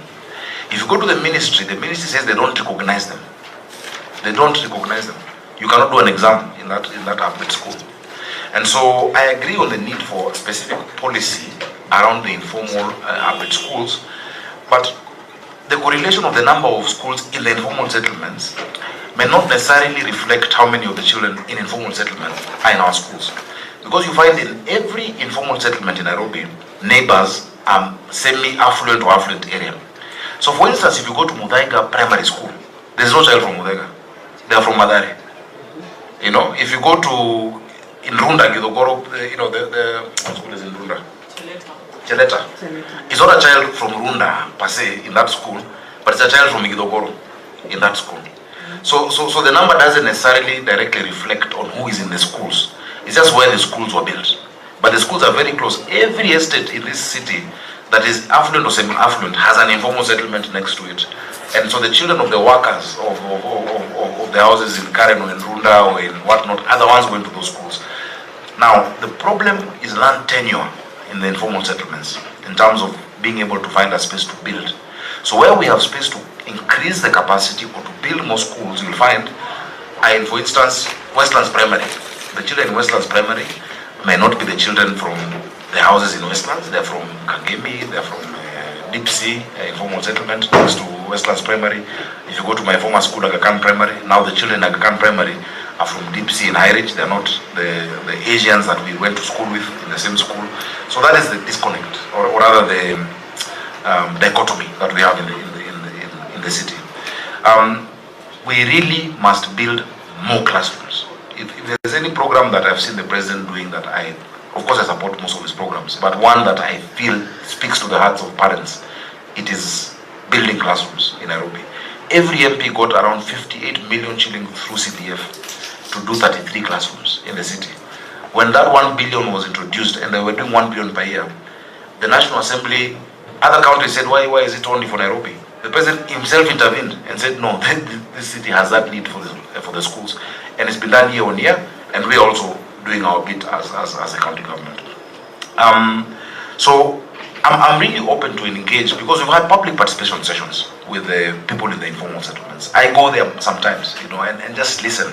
And my team does it. In fact, some we do there, some we bring them to Charter Hall when we want a more structured meeting with organizations. You know, we don't do it in the informal settlement, we bring them. Because if you go there, then the discussion moves from what you've gone to discuss on education and becomes Omaji and there are many other, you know, pressing needs at the same time.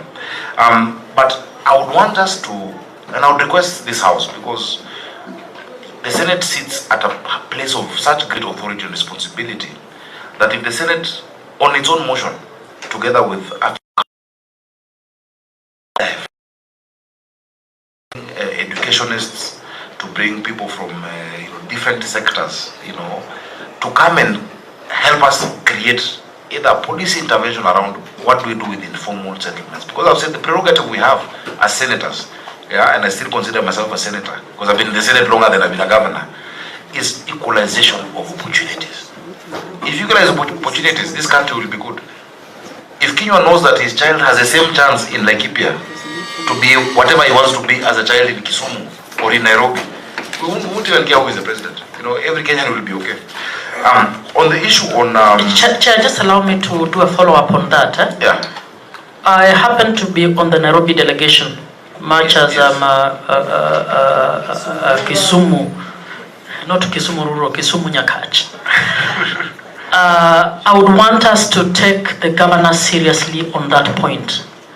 And Governor, I am happy with whoever else as the committee may plan, for us as this committee to sit with you, if you allow, and your technical team, for us to be able to assist on what it will look like to have a county policy, particularly around the informal settlements. They are also coming up in cities like Kisumu and Mombasa. I think it would help to resolve a big issue, not just for Nairobi, but for the country. I would be happy as a human rights person and a member of this committee, Chair, with your permission later, to be able to move on. I'll be very happy to share. We had a task force that was done in a task force report 2014, thereabout, by the first county government, that of course needs updating, but really started looking at that discussion, at those issues. I know Humphrey Watanga was there, the now KRA boss. It would be good to update it and see, okay, practically then what does that mean in terms of financing, in terms of the grants, in terms of even looking for external support, in terms of what moves from the ministry to cities that have informal settlements. Because it's a big problem. And remember, you will not solve the issue because you create a vicious cycle. A child who is born in that environment and then does not go to school properly and then grows up and also then has a child, you're just creating a vicious cycle that replicates in our cities. And it's a ticking time bomb, Chair. Governor, there's an organization which we met some days back, African Population Health and Research Center, which have done a lot of research on that area, and they say they are working with the county government of Nairobi. So I don't know whether you are aware of that. I know HRC, we're doing a lot of policy work with them. Additionally to that, by the way, you know, when you talk about early childhood, many people think early childhood is just about school. The interventions needed for children start from conception. And we're working with Big Will Philanthropies together with the HRC to look at the nutrition of the mother, the training of the parental training during pregnancy. And it's a program that started, you know, it's been done in Addis Ababa, and I've seen how they've done it. Facilities for children to play, because what happens between age 0 and 2 becomes irreversible in many cases, even if you do now the classrooms at ACD. So it's a very comprehensive program that we are working on with HRC and Big Will Philanthropies that starts at the point of conception, because you see, as a county, we're also handling health, you know, so we're at the hospital. So once we've found a mother is pregnant, how do we start working on that child? From the nutrition the mother has, the training. In fact, what happened in Addis is very beautiful, that men were told that the child can hear. So when men were told the child can hear, they stopped shouting at their wives and stopped fighting, and were told to start singing. And so they were singing in the house for their spouses, because they're told that affects the child's mental development. So it's a program that I would love to present to you, because one aspect of it also is playgrounds in our estates. Swings and slides and monkey bars and sand pits. We're now doing 80 of them, courtesy of the grant that we've gotten through that program. So I think this is a discussion that we need to have very holistically. We can even do either some symposium, you know, really, between the counties with informal settlements, led by the Senate. You can bring different stakeholders, including this HRC, UNICEF as well, as has quite interesting programs. But these programs have never been brought together in a wholesome manner that only the Senate can do. You have more convening power than any county on its own. You know, so I'd really, please, let's follow that up, Chair. Thank you. Maybe before you continue, there's a senator who has not come on record. Thank you, Chair. Kamau Moranko, member of this committee. Thank you. Governor, you must appreciate that since the meeting moved from 9 to 10, there are so many other meetings going on, and that's why members have to move to go and give quorum in other meetings. And Chair, I'm actually informed that I'm being waited for in another committee. Of health. Also Energy. Health yielded. I was invited to health, education, and energy on the issue of public utilities and wayleaves. You know, we had an issue on people. Let's rush with ours, and I think members will appreciate that since we got this document today, I think we might need a workshop so that we can look at these documents before we do our oversight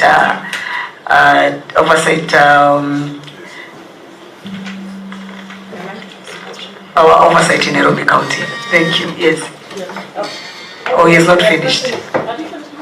I think, Chair, for now, because the last question really came from Senator Muma on the policy and overall approach to informal settlements, and I've listed what we have and my suggestion of what we can do to enrich that. Thank you, and you know that is a subject very close to Muma's heart, yes. And she has done a lot of research around that. So I think, Muma, what I would suggest is if you have any subsidiary questions, please let's forward them to the governor, to be answered later, and then just allow me to say that, Governor, as a former senator or a senator, I expect on the matters of bursary, you would be helping the COG to move in the right direction. There is no function called social protection for counties. Social protection is like social welfare, security, and social protection includes housing, health, education. So we cannot say education for purposes of governance will become social protection in order for you to implement. So for those of you who are, let us maintain that national government must put enough money for those bursaries, and if you want to do it, you must be given that money as a conditional grant. I agree completely. Thank you, Senator Muma. Let's move, please. Vice Chair, you are done. You are led first, Vice Chair. Okay, let me start from where Senator Muma stopped, because that was one of the key issues. We wanted governors to be in one understanding with us. By the way, we are with the control of budget. We are the ones who emboldened them when they came before us. And we said governors are giving bursaries instead of taking care of our little babies. And now you can see what the damage it has done. In fact, I was looking at your budget, Governor, and I was telling myself, you have said 2024-2025, there is no bursary that was given. And you are not including your VTCs. It means VTCs have never enjoyed anything, but hold that question when we reach the VTC. You will tell us how you are funding your VTCs, because some counties are giving free VTCs. You just go in and start welding and go back home. So we want to know why that money was not attractive enough for the functions in Schedule 4. And we have been pushing that so much because we would like governors to start paying attention to Schedule 4. Governor, a few small questions, because I've asked a number of questions as I interjected. One is just a clarification. We are not against primary schools hosting ECDs. In fact, Nairobi, you said, is opposite, and I'm happy with that. Yeah, they are hosting primary schools. But while we are hosting primary schools, there is a policy here that tells you the acreage that you must confine your primary school. And that, in fact, in the city, it is about a quarter of an acre. 3 acres. No, in this policy here of 2017, it gives you acreage, and that acreage, I hope you have the policy of 2017, and if you look at the policy of 2017, Article 1.1, pre-primary 1.1, you can show the governor, we have urban areas, in fact it's less than a quarter, it is 0.125 acres. And then in rural high schools, the recommended acreage is a quarter, rural high density. And then rural low density is half an acre. What we are looking for is fencing off.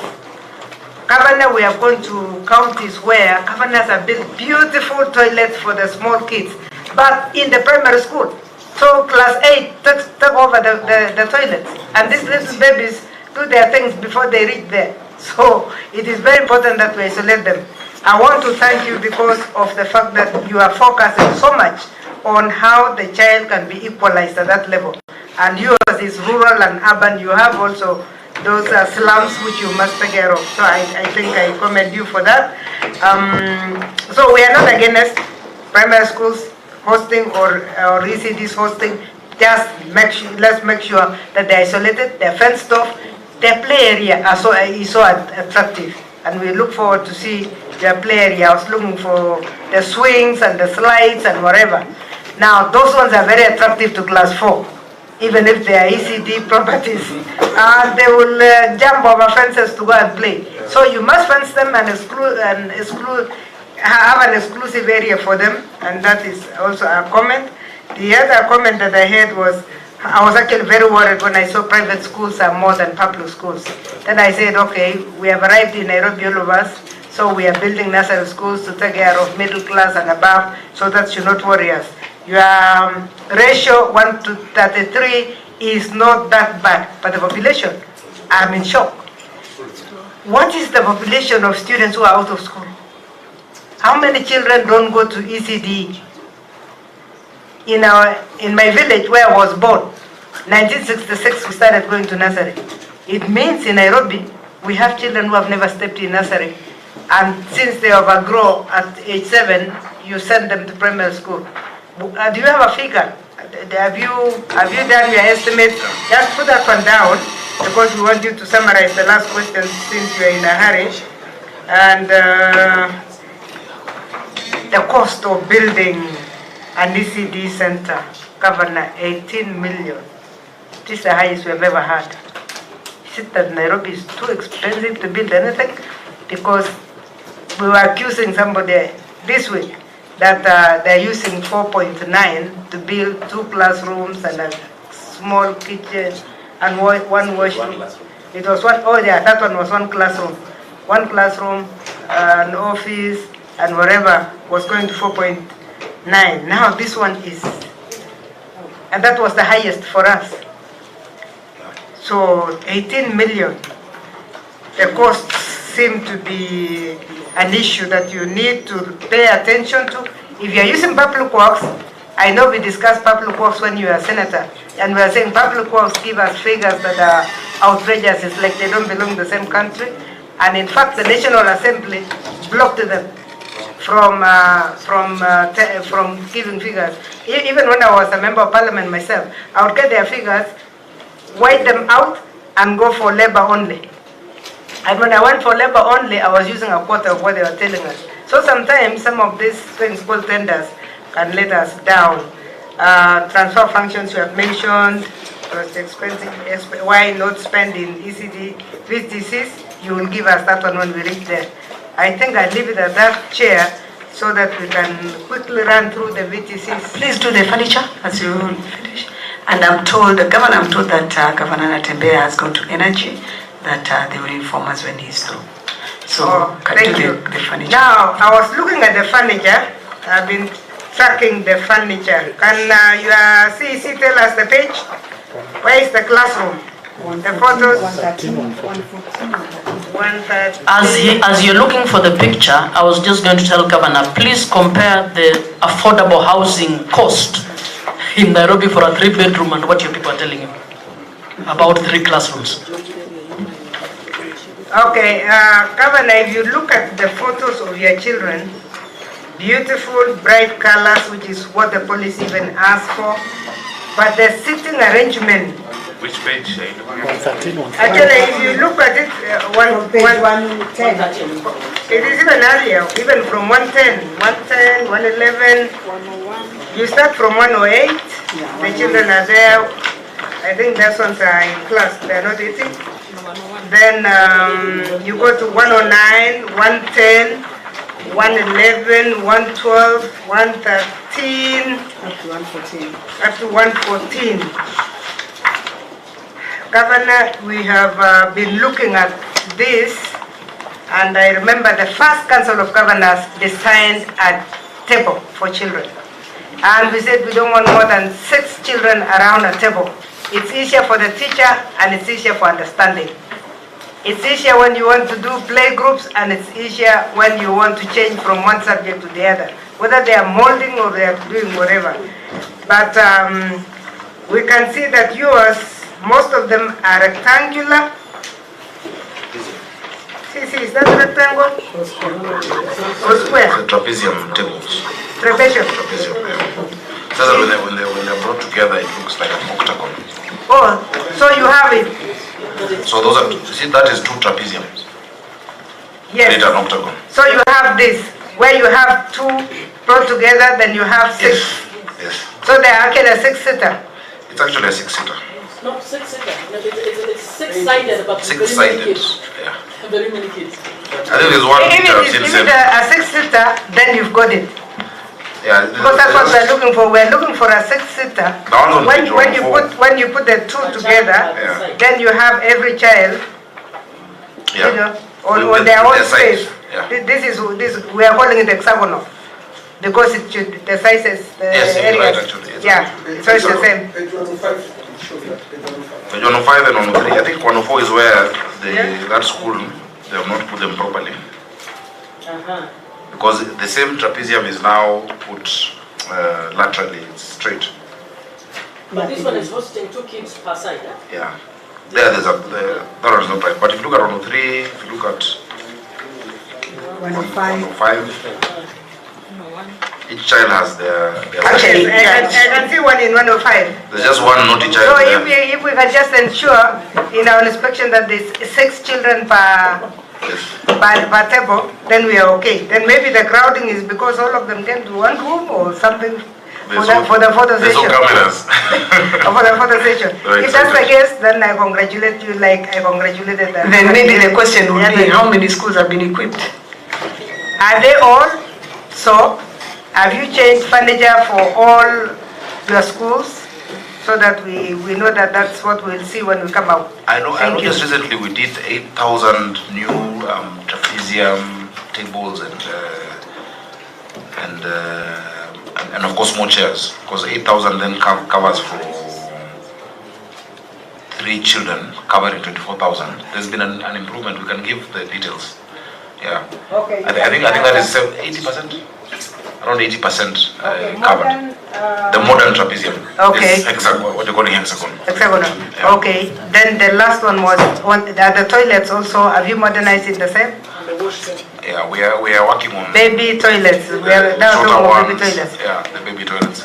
Yeah. Some schools, it was really terrible, you know. And some of these schools, by the way, and I hope you can help us look for Nairobians. If you see the people who went to those schools, like currency primary school, the state it was in, yet the big heavyweights in this country, corporate sector, went to those schools. They need to help us. But we've improved quite a number. I can give. That's why I was saying, don't give away your donors to service provider. They should come to us. Have a fund. Build a fund yourself. Nairobi feeding program and school improvement program, and then you can throw it to these MDs. And that's people to go back to the school they went to, you know, and help support. But I must also thank our members of parliament. Some of them, through the SDF, have actually also supported some infrastructure, for especially and toilets. But what we've done, Chair, additionally using one of our companies that the county owns, Nairobi Water and Sewerage Company, we've now done fresh ablution blocks in quite a number of these schools. Through Nairobi Water and Company, boreholes. I am commissioning another 6 in the next few days that have been done through Nairobi Water. Especially in schools where you have Muslim community, they have had a big challenge with the issue of these ablution facilities for obvious reasons. And Chair, we've done an affirmative action for those areas. So I'd be very happy to share those details further with you. Thank you. Kavindu, please. Just one for Kavindu and then I come back to you, please. I know you're going to give quorum elsewhere, but please. Hey, we've been waiting for long. Anyway, my question goes to page 4, where we came from, about the feeding program.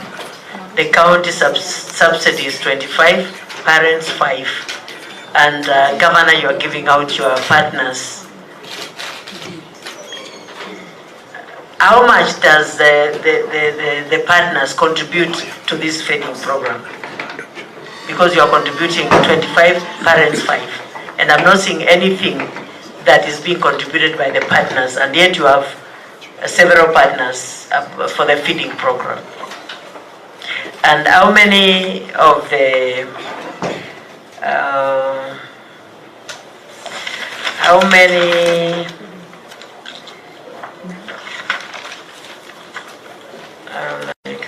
let me come back for that. Let me get it and then come back. Okay. Morango, please, Senator. Asante sana mwenyekiti. Gavana, swali yangu moja. Bila kusema nilitembelea nani, lakini nilikuwa njera la Lang'ata. Lang'ata women. Na nikapata pia shule pale ya chekechea haikuwa nzuri sana, hakuna ukuta, wanasema pia wapati lishe.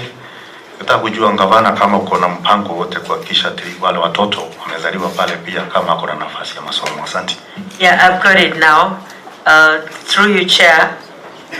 How many public libraries have the county government under your lead has built right now? And yeah. Thank you. Senator, we've not come to libraries. We said we first finish with ECD and then it can be answered. So let us finish with ECD and then for clarity and then we can come back to libraries, please. Labda nianze na sorry? The feeding program. Yeah, the subsidy. Let me start with Senator Murango's. Asante sana. Senator Mua will tell you that that nursery you're talking about, I attended it on and off in Langata Women's Prison because my mom used to be an officer. So on the days I'd be naughty and refused to go to my school, I'd go to that same nursery, you know, and something I'm going to look at. I'll take it up. Kuangalia hali yake kuhakikisha kwamba mimi ni alumni wa hiyo jela.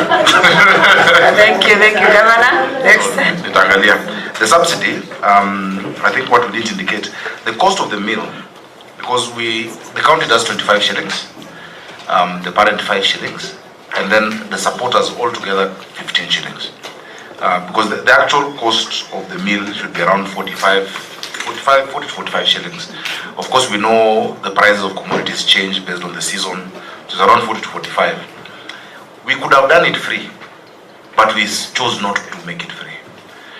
The parents have also some pride that they have topped up that 5 shillings and that they're part of it. If you make it completely free, what I have come to see in my experience, people will say, hata si tamu, chumvi ni mingi, the complaints will be much more. But you can actually afford to make it completely. That's why no child is removed.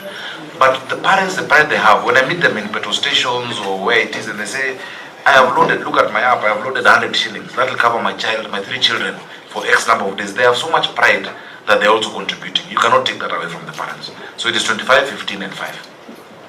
The 15 is by Children Investment Foundation Fund, CIF. I was just wondering why it's not on the list like the rest of them. That must be an oversight. But also, that is what goes directly to the food for education. That doesn't come to the county. The 15 goes to food for education, as we just do the 25, which they invoice us because they are like a service provider.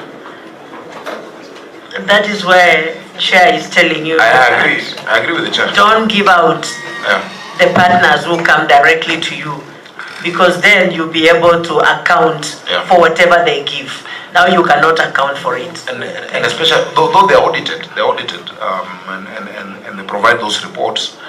But what I'm grappling with now is really the holidays. The parents are telling me this is a long holiday, for instance, almost 2 months, and the children are at home. What do we do? So I'm figuring out a way that we will keep some of the kitchens running. Maybe not all 17 because of where they are, but many of them. For instance, if you look at the Great North Kitchen, it is in Mudangari Primary. Mudangari Primary is within a very affluent estate in Lavington, but all the children are from Kawangware, you know, and so in some cases you can just keep some kitchens going, but let's take food to places where, you know, to the informal settlements. That is what I'm grappling with right now. Governor, are there children who are unable to pay completely? Yeah. What happens to them? We pay for them. 10% of the children cannot pay at all, and it varies. The parent struggles, you find, because when you look at this wallet, you look at the child's wallet, you'll find that maybe the parent last topped up a week ago, and the child is in school. The child doesn't know that they have not been paid for because they can't see. You know, it is not like giving the child cash to go into school. So what we've told the center managers and the teachers to note those specific children, we cover for them completely. But no child is to ever be removed from a school lunch line. That is the policy, and that is our position as a county. Governor, as you say that, what are you then doing to these other schools? Because you are giving them to 31, because this program has become very popular. Is it called Dish in a County? Yes, it's become very popular, and I think kids all over are talking about it. Those who are in school, they're good telling the others that I'm in this school where they're being given food, and you're giving to 31 schools as opposed to 230 public schools. Can you give hope to the others? It is not 31, that was an error. It is all the schools. Okay, okay. All public schools. Okay. The only challenge we had, Chair, was the schools in the military barracks. And I spoke to the Chief of Defense Forces, General Kahariri. He has now given us access. And the AP schools like Utawala and those in the police lines. Just those. But and I'm happy, Governor, to hear that. That was worrying me because that thing has become very popular. And I think most of the point they see you dishing account. Thank you. Chair, allow me to go just back, a very important one. It will be remiss of us not to raise. You talked about the ward-based budgets. Yes. Now, I think we cannot have functions that are treated as functions of MCS. That's how we get into the trap of the unconstitutional NGCDF. My view, or I believe the committee would support me on this, if you have ward-based programs, they still must be accounted for per department. So the Department for Education cannot tell us they don't know how many ECDs have been developed in the wards under the ward-based budget. There is nothing like that in the Constitution. It is an administrative arrangement to have MCS to have a say on the kind of projects they want, but responsibility still lies with you as the executive to be able to account for those projects and place them within the your county departments. I think you touch on that one as whether that is the position. But the last one we had was was about water. When we talk of an ECD center, we are talking of water tanks where people are relying on rainfall. Now you have boreholes. Are those boreholes are they tested so that we are sure of the water? Because Nairobi is fluctuating. Some areas boreholes cannot be done. And do we have water tanks then running for hand washing and so forth? Or how is that part of the ECD center? Generally, and it's good to give context, Nairobi is water scarce as a city.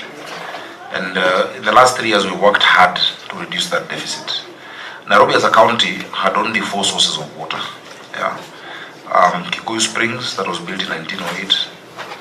Ruiru Dam, 1928. Sasumwa in Nyandarua County, close to my friend, which was built in 1958. That gives us 60 million liters a day. And then Nakaine Dam from 1994 to 1997. Those are the only sources. And that Nakaine was providing 84% of the water in Nairobi. Now, in totality, if you add all those sources of water, it was coming to 525.6 million liters daily. Yet the demand in Nairobi, when I got in, was 870 million liters per day. So the first thing we had to do was to increase the quantity, just pass the quantity of water coming into the city, which we've successfully done by completing Northern Collector 1, which has provided an additional 140 million liters of water in the city. There are areas now that never had water, that have water. If any of you lives in Karen, or Ngando, or Iruta, Langata now is getting water, and there's a pipeline. If you drive on Langata Road towards Galleria, you will see on the side of the road my contractors now doing a line through Bomas, that for the first time, Langata, where we've grown up with no water at all, will be receiving through gravity, because the line that was serving Langata goes through Kibra and had a lot of infiltration, and of course it is going upstream. So we have to do one line through Kungu Karumba Road, which is this link road, Langata link road, coming all the way from Odume Road, from our Kabete reservoir. So generally the quantity has gone up. I am targeting another 220 million liters of water, where we've already gotten financing. Unfortunately, which the Senate needs to help us, counties should be allowed to get this directly, because we can pay, all these 4 sources we paid for. The 220 million liters of water, $100 million is supposed to do 2 things. Number one, Northern Collector 2, which is to give us 180 million liters additionally, and Maragua 4. Maragua 4 is also to give us, now combined with them, give us 200. And then in Ngedu water treatment plant, which we have in Gatundu North, we lose 30 million liters daily through the backwash filtration system. So our engineers designed a reverse backwash. When we filter the water, it goes into the environment. Now we're going to get it back. So it is possible for us to now completely fill the gap. Through that program, it has been stuck at the National Treasury and the Ministry of Water because we cannot get the financing directly. Yet the Korean government has expressed interest to give us that money over a long time concessional period. So what we've had to do is to intervene in the areas where the water hasn't gone up, because the 140 has helped in areas like Utawala, in areas like Mihango, these areas of Langata and Karen from the Kabete line. We've done one from Kiambu Institute of Kiambu Institute of Science and Technology coming through Roysambu, Zimmerman, down all the way to Embakasi Garrison, and so Kayole has increased water. So you find areas that were getting water once a week, now getting thrice a week. What we're advocating for is storage in the schools. So in many of the schools, I've had to intervene by doing boreholes on the west of Nairobi. In the east of Nairobi, the NMS made a mistake of digging 100 boreholes. Yet, the fluoride amount in the east of Nairobi, the World Health Organization documentation is 1.5 parts per million. You find some at 6 ppm, 5 ppm, and you know what fluoride does to the teeth and to the bones. They become brittle to the children. So many of those were either stopping them or decommissioning them, because the only way you can sort it out is to do dilution, because you cannot do reverse osmosis, it's too expensive. So that's why you find, for instance, if you go to Kibra Primary School today, you'll find there's a new borehole that is working, where we've been able to test like Umoja 1 Primary and the fluoride level is okay. We've commissioned and the borehole is actually done. And so I'm opening another 6 of them. So we keep doing that through Nairobi Water and Sewerage Company. If I get support from this house and access the $100 million, the story of water shortage will be done, because now what you can do when you have at least the correct pressure of water is to use what we call SCADA technology, which from my phone I'll be able to see where somebody has cut off our line to fill in the water tankers. But until you've filled you see, it's like a pipe, you know, it's not like it's a pipe. If the water is just here and you have the SCADA technology, it will measure air, it will measure other things. So you see high non-revenue water figures. But until you've actually filled the entire, radius or diameter of the pipe, then you can be able to use that what we call SCADA technology, which is the next step that we're going to. So we have plans to make sure all the schools, at least for the children, that there is water that is available throughout. There was a problem with the water bills in these schools. You can imagine many schools were not able to pay for their water, so the county comes and intervenes. Because in as much as Nairobi Water is our company, fully owned by the county government, we have to make sure that it stays afloat. So the county government intervenes on behalf. You have answered. I think that's good. Thank you. Just need some clarification, Chair.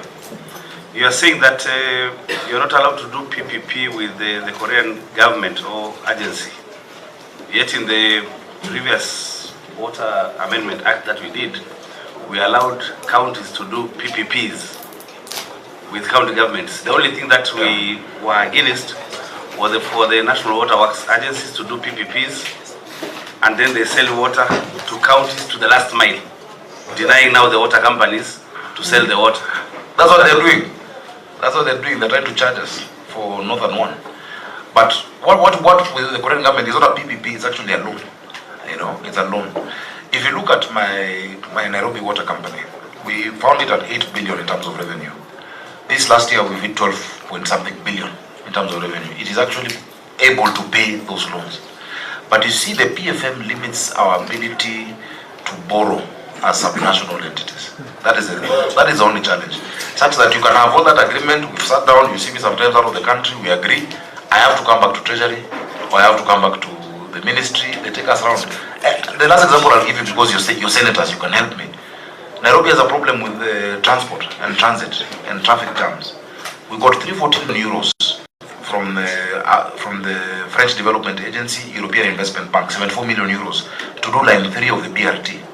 To get cabinet approval took me 2 years, from December 2022 to December 2024, to get cabinet approval. After getting a cabinet approval, December last year, to date, the financing request has not gone out, because the national government may not see it as a priority. But we see it as a priority, yet we cannot get the borrowing. You know, some of these things in devolution, the Senate must come in very strongly to support. Thank you. I think you've put it right. Senate must come in. Let's have a way of having a joint meeting to discuss this. Get your proposal out, talk to your colleague governors, let's get the proposal out, and then senators can go through and see what kind of areas we should cover. I wanted us to stop there and go to VTCs quickly, because there are only 4 questions. I think there's 1 question on libraries and 14, and then VTCs we have just 3. Before you leave there, I want to advise the governor on, in those areas where you're getting real challenges, give the same to your senator to bring it as a question at the Senate, and it will be handled more quickly for you. Thank you. Yeah, and then where there is policy shift, there may be need even for joint meetings actually, because what he's saying is a whole shift that he has struggled alone as Nairobi, but it would be something that could come in policy. So that we... Actually, it is legislative. It is both the PFMA and the PPP Act. They have actually disadvantaged counties, and it is something as a Senate that we need to take up. Completely. And I'll just give you a quick example, Chair, if you allow. We've raised our revenue in the city to now 13.8 billion shillings a year. It was much lower before. To sort out a lot of the problems in this city, we need maybe an infrastructure support of 20 billion. Yeah. The equitable share you give us from the Senate is 20 billion. So in a year, I have 30, but the one which is assured completely is 20. If I want to get a facility in the bank today of around maybe 10 billion and clear all these pending projects, stalled projects, and then get another 20 the next year, I cannot, because PFM says 5% of revenue. Yet, I can be able, the bank will be happy to give me a facility that national government guarantees and says from the 20 billion equitable share, we will withhold 1 billion a year. That 1 billion we will pay the bank. So the issue of financing, because the challenge in this city, let me tell you, the challenge in this city is one thing, financing. It is only financing. If you sort out that, of course there's governance and there's the structure, that's what we're doing, the boroughs, so that the person dealing with Kayole is not thinking about Westlands, But once we sort out the level of city financing, and I will tell you because I sit in a class in Harvard with 38 other mayors around the world. You find a mayor with a population of 200,000, a budget of $800 million. The mayor of Paris was here to see me recently, Ana Hidalgo. Her city has 2 million people. Her budget is 1.something trillion, 9 billion euros. I have 7 million people, my budget is 30 billion. The Nairobians, of course, we want Paris level of life, but we're not also paying. So there must be a discussion on financing of especially the capital city. Urban Areas and Cities Act Section 6 talks about it, but the last 13 years of devolution, no progress has been made. So I have a number of proposals I will bring either to the devolution committee or to whichever committee that we need to relook for the city. Let's come to devolution, but we are happy with that kind of information. Chair, I think we are ready to go to question 14. Yeah, let's go ahead. Governor, give the response. Thank you, Chair. The question is on the number of public libraries established in the county, the operational status, staffing levels, and qualifications of personnel managing the libraries, and initiatives aimed at enhancing library services and promoting reading culture. The total number of the public libraries in the county are 5, Chair. Namely Macmillan Library, which is in Banda Street. It's the oldest library actually. Possibly the oldest library in the country. Second, which is the oldest? Oh yes, it's the second oldest. The oldest is in Malindi. Macmillan Library. We have Kibera Community Library in Langata. We have Kaloreni Library, Eastlands Library, Wadaka Library, Chair. The status, Macmillan was set for a major facelift in this financial year. There's work being done. If you go to Macmillan Library, you'll find the oldest newspaper in this country from 1904, actually still available. We have kept those records meticulously to date from 1903 or 4 or 6, thereabout. And there's some works that unfortunately stalled in restoring especially the basement. We're in talks with the Nation Media Group, who have committed to come and discuss with the new CEO to actually support us in restoring, that basement and the archives there. Kaloleni is operational with current and relevant information. There's free Wi-Fi. Eastlands library is state of the art. It is where I took King Charles on his first visit in Kenya. That is where we went to. It is spacious. It has relevant information materials, and we're working with Bookbank, which is an NGO that supports, upgrading of these libraries. Working very well with them. Kibera Library is operational. It's spacious, updated information materials, free Wi-Fi. Modeka Library is operational as well, with an updated information material. Chair, the library function was fully devolved. The unbundling of functions gazetted stated that, but the national government again is holding on to 2 libraries that belong to Nairobi County, including the Kenya National Library at Milimani. Of course, there are issues that we don't want to take, like national indexing, and there are certain elements that we don't need to take, but the law should be followed. That library belongs to the county government of Nairobi. We can cooperate it, but still it belongs to us. And also Buruburu, we have a problem. We want the Senate to intervene on our behalf. Macmillan has 8 staff. Kaloleni has 2, Kibra has 5, Eastlands has 5, Wadaka has 1. That is the staff that we have. But of course, as I've said, we're partnering with this NGO that also sends volunteers and staff, to support, and interns to support. Personnel manning and qualifications, all of them are BSc in information science. Kaloleni and Wadaka is where we have diploma in information sciences. What initiatives are there at enhancing library services and promotion of reading culture among learners and wider community? 1, user education to library users, outreach programs. We have book week events. We have community events. It was very interesting. Even in areas without libraries, we do community. For instance, before we did the river regeneration program, we went with books to Madari and had a river festival that was about reading, and the older generation explained to the children that there used to be fish in this river.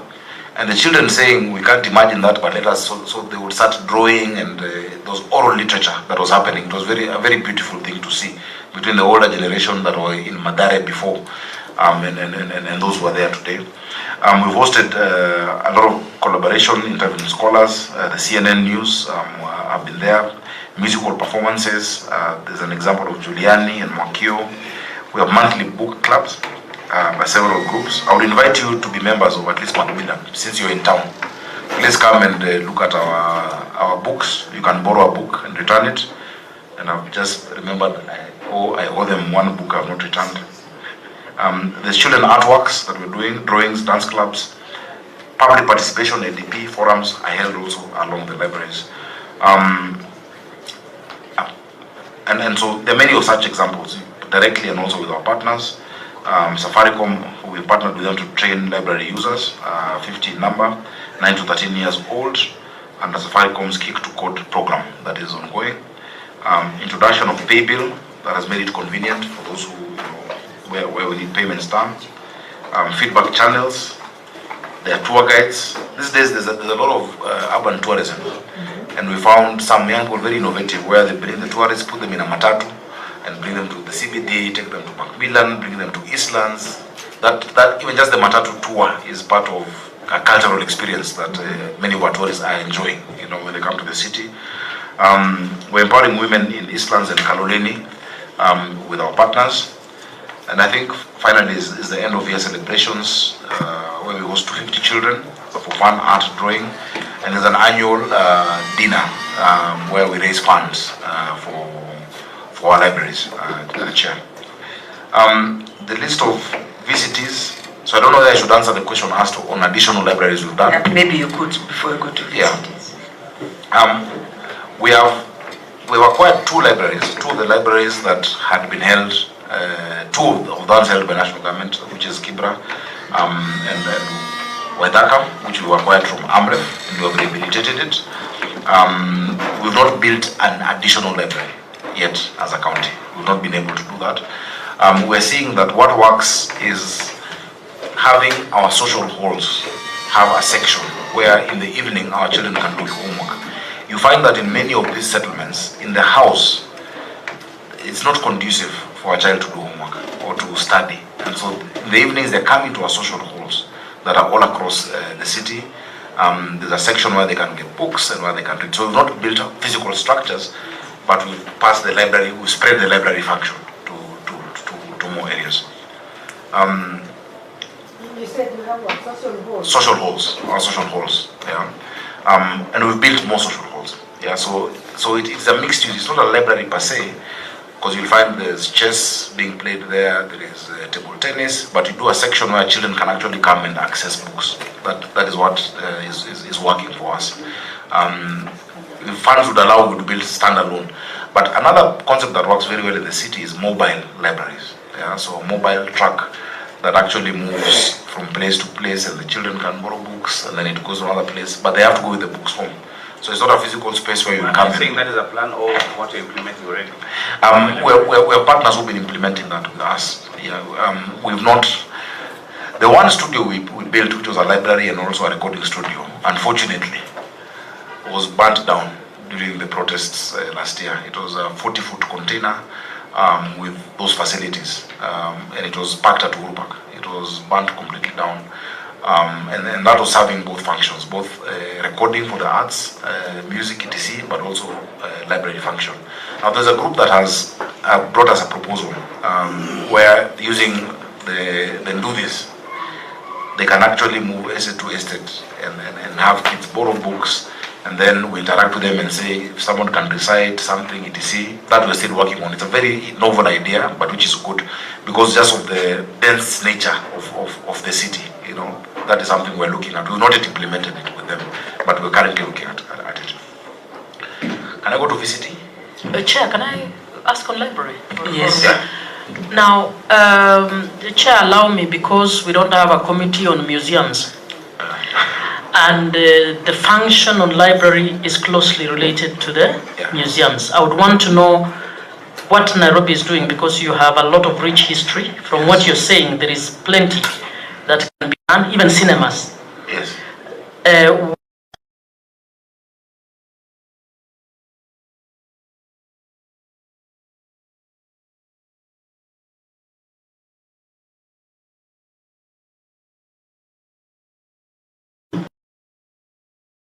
Should we do to deliver on cinemas? You then think out of the box, do the activities, and then put a budget.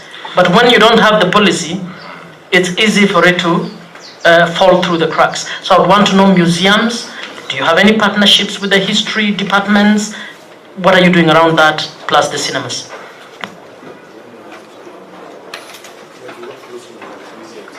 Yeah, so that maybe you can answer both. Can I ask also a question on libraries? Yeah. Yes, Senator, go ahead. Yeah, that now, Governor, now that you're saying that it's proper and a good idea to do mobile libraries, I think let's process that idea so that you implement it, so that if you have a library, maybe a library, and you want to bring books to a school, you can take the books to a school, having a track that is mobile, and then there's another day they come back and collect the books and give new ones. Yeah, it's important so that books are available to the kids. Thank you very much, Senator. That is it's actually what we're thinking of doing, and we've provided for budgetary provisions to be able to implement that. First, by replacing the mobile one we've had a tussle with insurance. The insurer seems like, and we've reported to the Insurance Regulatory Authority, because we had insured that mobile library to the tune of around 60 million. But the company looks like, I think that company is going under. They have a problem. They have not been able to pay us. We've written to IRA about that specific company, and we've cancelled all contracts with that insurer.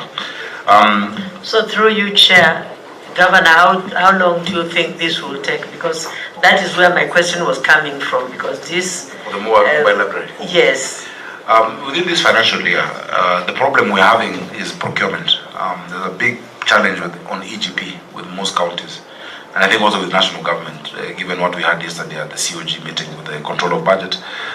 if we were allowed to procure it manually or through the IFMIS system, before EGP we were doing e-procurement as Nairobi, but through IFMIS. If we're allowed to do that, then we can be able to replace at least that in this financial year, because the budgetary provision is there. Otherwise, we are more or less stuck because we can't move. The challenge that we've had again is the clawing back of functions that have been unbundled. The museum function has actually been, it was in the Gazette notice by TRC. In fact, what they said was all revenue from museums must be collected by counties. But when we send our officers to the National Museum or to whichever other museum, there is resistance, So we again will come to you because we don't have a standoff with the national government or a scaffold, like we saw in one of our parks where KFS had come to forcefully take over, and we said no, this park, city park, belongs to the county. And I'm glad the court ruled that 2 weeks ago, and KFS has left. Because they even they created a fake title during NMS time, a fake title deed of City Park by the national government under the Minister of Finance. Yet we have the original title from 1920 something of City Park as it is, belongs to the county government of Nairobi. So there's a lot of, some of these things we don't say out there because we don't want to politicize the engagement. But before I became a senator, I used to wonder why people say you need to protect devolution. Protecting from who? Now I know you need to protect it. Because the default setting, even with well-intentioned people, the default setting in national government is to claw back. Because they think as we are doing kalongolongo in small governments, they think we're not serious. But really our functions must. So on museums, and I agree Senator Muma, a holistic, and we'll engage even a consultant to actually do a holistic policy, because there are many things to curate. If I show you, for instance, the oldest sign in this country is just down the road here, the railway sign of the height of Nairobi, which is, I always give my guests, a copy of a book that shows you the history of this country. Nairobi was the first Commonwealth city in the world. So even excerpts of the Hansard, where the Duke of Gloucester, who had come here to present Nairobi the first Commonwealth Charter, and in the House of Commons, when the question was asked, why Nairobi, why not Kingston, why not India, and the way Nairobi was described by one of the members of Parliament and the Foreign Secretary at that time of what Nairobi means to the British Empire, those are things that we need to curate. If you go to Eastlands, the house of Jaramogi of Odinga, we're doing up a renewal, but I have preserved that house will not be touched. It must stay like that.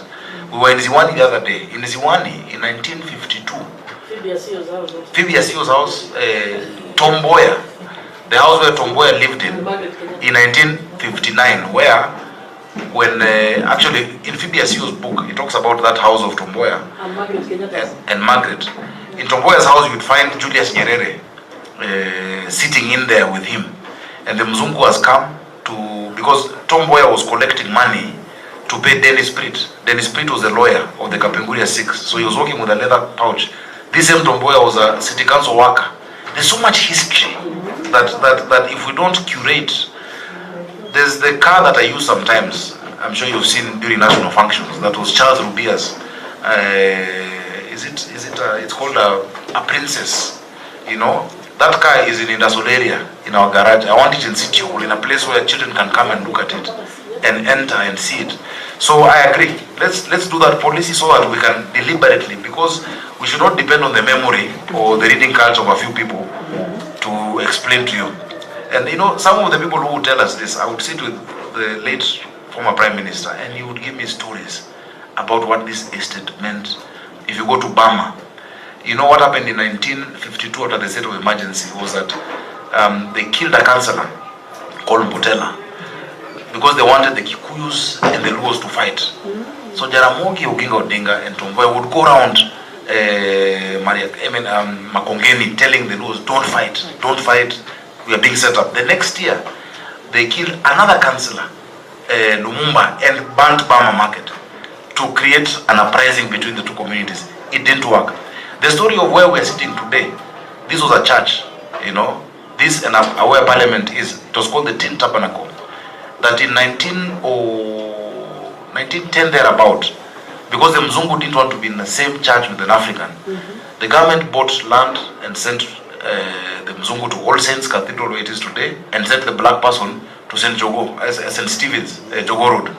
And that's why this land became available for Parliament. Parliament even does not know its history. So if I start, I won't finish. There's so much on museums and the history of this city that we definitely need to curate, and that's something we'll be very happy to participate with. I've spoken to one, John Kamau. He writes on the Nation about history, and he's a historian at the University of Toronto in California, but he's a Kenyan. And so we should be able to do something very soon along that line. But I agree, Senator Moa, without the policy, I forget that and I start dealing with potholes and garbage. So the urgency of day-to-day makes you stop thinking of such deep things. If there were policy, you'll be reminded by your chief officers. So, senators, please let's make a move. Please let's move to the question 16. 15.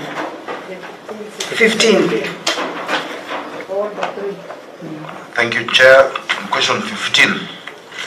The list of vocational training centers, we have 11 VTCs. And Annex 13 has the list. And they have become very popular because we have now introduced driving. So some of even what we're giving as bursaries to directly at least 1 million per ward must go directly, that's 85 million to these vocational training centers. That's what we've agreed with the Education Committee in the County Assembly. Enrollments by gender and course, the fees charged per student, payments from parents, county government and development partners. We have listed the enrollment at close of second term was 1,114 trainees. We have set aside 71 million support trainees in the financial budget, plus the 85 million that will come when bursaries are able to resume. Affirmative action provided to disadvantaged populations, including persons living with disabilities and residents of informal settlements, in order to access the vocational training, specifying how VTCs integrate learners with disabilities. In collaboration with Girl Child Network, we've made 8 VTCs to be PWD friendly, providing ramps and wide doorways to accommodate wheelchairs and mobility aids. The adapted washrooms fitted with grab bars and wider cubicles. We've worked with Catholic Relief Services, CRS, and Wezesha Vijana projects, given opportunity to vulnerable trainees in 5 of the VTCs, as well as Safaricom Foundation, Chair, additionally. And Chair, many people don't know the building code has been upgraded, but we have a KEBS standard in this country through the Bureau of Standards on disability access. And so on top of the VTCs, even works on walkways, how the walkways end, how the ramps are to accept wheelchair, the size of the doors of even buses or mass transit have already been specified under the KEBS Act, but many agencies, including national government and many counties, do not realize that because that needs to be implemented. Yet another thing for us to look at. Finally, the skills training provided in vocational training centers, including future plans, targets, lessons learned, and challenges faced during implementation. The 11 VTCs and 1 HCC trained in a range of courses, artisan and trade test. Courses are examined by NITA and the National Examination Council, and soon transition into TVET CDSCC. So all of that, Chair, is an Annex 14. I submit, Chair. Thank you. Yes, Senator Muma. My traditional question again. Your Excellency, again, if you had a VTC policy, your department would be forced to know what is your catchment population like. So we would want, I'm sure if we stayed longer, we'd ask you how many of your Nairobi learners did not transition from secondary, I don't know, let me just use the old school, from primary and secondary schools into tertiary institutions. How many have not been accounted for? How many others have become Nairobi population because they came from Kitui, Kakamega and all of that? And therefore, how are you designing the VTCs to be able to take this? And what we are finding as a committee, that governors have not taken the VTC function seriously. And yet, that is where the crux of the matter is in creating skills for jobs for young people in this country. So we would want to urge that this be taken seriously. We think the monies you're pouring in bursaries should actually be going to this function. You should actually be helping the nation to support this group that is falling through the cracks. And I would want to know also, in Nairobi, you have a lot of the big industries. But there is the national government, what do you call the program? Is it CAPS? Whatever it is. The industrial, the creation of the industrial parks by counties where the national government is putting in some money and you're putting in some money. Beyond the traditional industry that we have, a lot of it manufacturing for export. What is Nairobi thinking through? Given I believe you have the largest number of young people who need to be skilled, and therefore you might want to add additional industry. Thank you, Senator Kamar. Let us have all the questions, and then you can answer. Senator Kamar, please.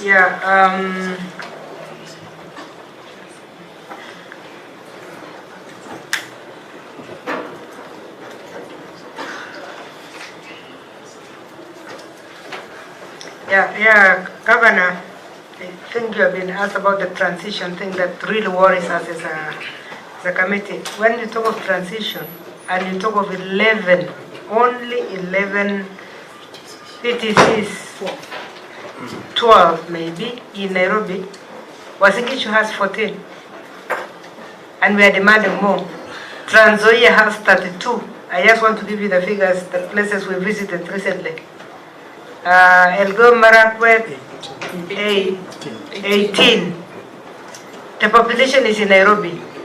The buildings that are going on in Nairobi are so many. So it is costing you immigrants from other countries that are coming for labor jobs, because if you don't have enough masons and you have a lot of buildings in Nairobi, then people have to migrate. Then it gives pressure to your water issues. It gives this thing of urban migration. You are attracting it completely just by not having enough of this here. So you become a victim of that kind of thing. So I'm asking myself, 11? I started 11, Your Excellency, when I was a member of parliament. Because I came from the university and discovered that most of my students were not going to university. So they were hanging somewhere. Most of my primary kids were not going anywhere. So I told myself, I set aside money from CDF. And I decided I was going to, when I reached there were two which were being closed. So I revived those two and shifted completely. Two of them, as you are talking of transition, two of my VTCs were transited to TTIs. And that was a constituency. Of course, they have lived a life of up and down. Even when we went there, some of the things were not very impressive. But I'm talking of population and transition, as Senator Muma is saying. You have offloaded from class 8s into the streets, and then we have also offloaded from 4s into the streets, because the passing rate of Nairobi to university is not more than 30%. You know, there are those 11, but there are also 309 Tibets. There are so many private facilities in addition. Of course, we as a county should build more, but it's not that there are only 11 places of vocational training. But what is that? What are they? You know, they are TTIs. We are not talking about TTIs. No, the Tibets are doing vocational training through Tibet on plumbing, engineering, mechanics, masonry, this thing called, what do we call that certificate? The lower certificate of NITA. Trade test 3, 2, and 1 is what was given to the governor, so that you take care of your class 8, those who are exiting class 8, because we don't have enough secondary schools. And the population in informal settlements who cannot afford those big We need more. Just add me money, I will build them. You have money. That is why we are protecting your money from going to bursary. You are giving a bursary to a university student. You are giving your bursary to a scholarship to a university. Why 10 an hour? Those ones will go on the streets for themselves. You know, they go to the streets and they vent for themselves. Our worry is this one who left class 8. Is in Nairobi street, informal sector. If there is no VTC in an informal sector in Nairobi, for the traders, there's that the 11 plus another 40 that are private. But I completely agree with you on that issue of you know, if you help us, because you see we do bursaries because the need is so clear and there's a gap left by the national government. If they can actually make education free completely from primary and secondary. Completely. Governor, we are with you there as a Senate. We'll put all that money. We are with you there as a Senate. What we are asking is let the money follow the functions. So if you want to give bursaries, please ask the national government to give you the money. What we want is let the money follow the function. Yeah, Senator Maruma. Maybe as Senator Maruma comes on, you could also give us the number of secondary schools in Nairobi. Chair, been waiting before Senator Maruma. Number 16. On the affirmative action provided to disadvantaged populations, including persons living with disabilities and residents of informal settlements. In your answer, I have seen adaptation to do with ramps and wide doorways and washrooms, but the actually learning, the skilling, has not been captured. You know, the PWDs don't go through the normal curriculum of pre-primary, primary, what is it called, junior school, senior school. They go through initial numeracy and literacy, and then they transit to pre-vocational, then they go to vocational. So in answering this, you really need to tell us what they are learning in the content. Yes, the content, and how you are adapting in teaching the deaf, the blind. You know, what skills are they learning? That's what we need really here, so that everybody can be able to learn skills.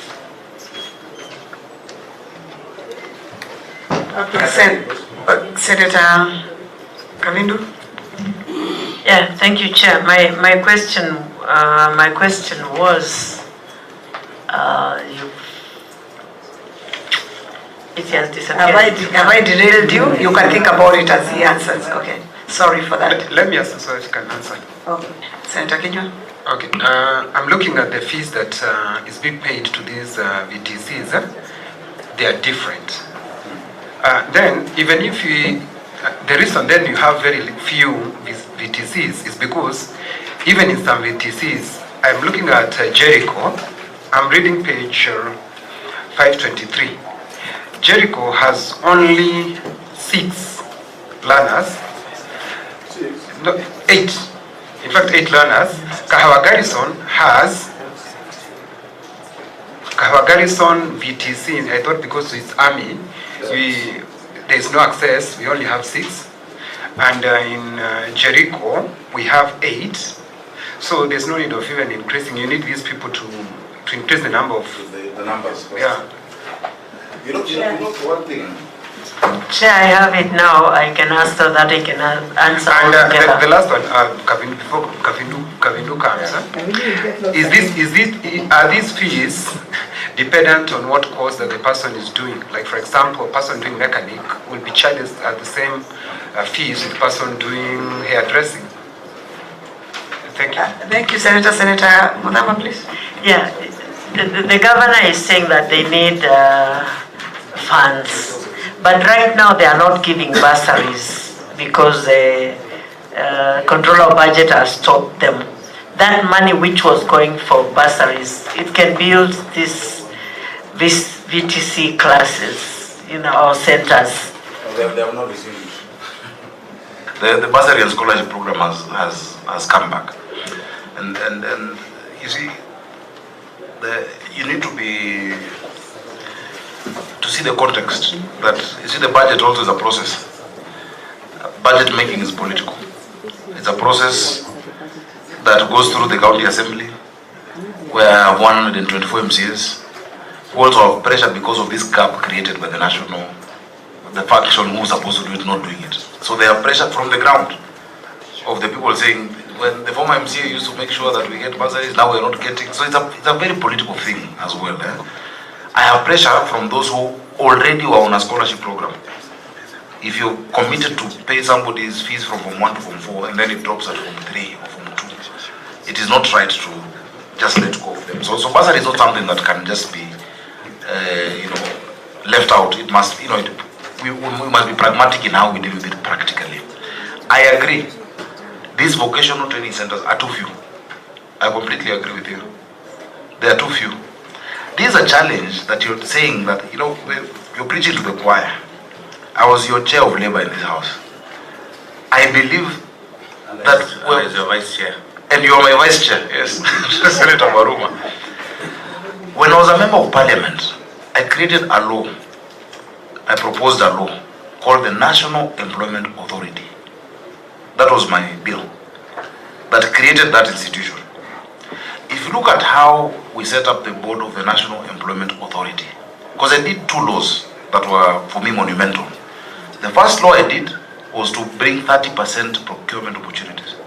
AGPO was my amendment in 2015 when I was an MP. AGPO was to make sure that 30% of opportunities in the public sector go to youth, women, and persons with disability. That if we can't give you a job or make sure you get employment, we can help you get an opportunity to do some biashara. So the first one was AGPO. The second bill I did, that President Uhuru Kenyatta sent it to, he first sent a memorandum asking for a transition in the Ministry of Labor. And we agreed with it. It was National Employment Authority. And let me tell you why. It was because, number one, we realized that too many of our young people, I've seen those students here, they're in high school. If you ask them what they want to do when they finish school, they have no clue. Or they just want to do what they think has money. In fact, these days everyone is doing procurement. I don't know why. For obvious reasons. We needed career guidance in schools to match the temperament. There are certain things you're built with, God has given you from the time you're a child, that will make you be a good doctor, that needs to be built on and to be seen when you're around that age of teenage, and then you align. That's why you see some people that are just good at what they do. Number 2, many of you, actually, many of us are victims of the Joint Admissions Board. The careers we find ourselves in are not because of the skills we had or what we wanted to do. It's just because that was what the universities had. So if you look at that law, in the board, there's the technical institutions, the TVETs, there is the universities, because what you're doing is we're postponing people's unemployment for 4 years. If you see the university churning out 1,000 people in anthropology every year, even actuaries, which I studied, you're churning out thousands of actuaries the country does not need. What are you doing? You're postponing unemployment. So in this National Employment Authority, we were supposed to have the employers, through the Federation of Kenya Employers, we were supposed to have a private sector alliance, the universities, the technical colleges, to sit and say, what skills does our country need, so that we change the curriculum and the content and the courses in our schools, including the VTC. So I agree with you. The second thing it was to do, it was of course to do, and which has become the biggest thing it does, labor migration. That's the only thing NEA is doing now. On people going to Saudi Arabia and Middle East, that is the only thing it is doing. But the other thing it was supposed to do was to create a database of skills available. The way, if you want today to get an Uber, you go to your phone and say, I want to move from CBD to Westlands. I should be able to say, if I want a plumber, I just go to my phone, I find somebody certified around me by government and engage them from nearby. And then there's a training component. If we sort out the NEA Act and implement it as the spirit that was there before, we'd solve all of these issues. So I agree. There is no plumber who has no work in this country. There's always work. There is no mason who misses work. but we need to build more of these facilities. That one I concede. We are not doing as well as we should. We should actually increase the number of these facilities, and that's something I commit to do. When I come next year, you will see a change in terms of allocations and what we've been able to construct based on the resources that we have. I think the issue of PWD's access, content and what they're being taught, I can have my CC respond to that and the numbers kindly. But please look at NEA. Look at that law. It has the potential to sort out. Policy. There was a policy. You have a policy? No, I'm saying yourself, you haven't committed to the policy. No. The policy we don't have yet because we're doing it concurrently with the Act. And the Act is still going on. But it's something we need to fast track. The policy on vocational training. I agree. Okay, thank you so much. I want to appreciate this honorable committee. I want to talk about the number of secondary schools that we have in Nairobi, the 180 number. About the PWD, we are using brailles for visually impaired persons. Then we provide the sign language in our VTC, for even during the national examination. Then for the physically impaired, most of the courses that we're offering are friendly to them, so they have a chance to be part of our organization. Then you ask about the courses that we are providing and the cost that at the same time. The fees differ depending on the type of the course.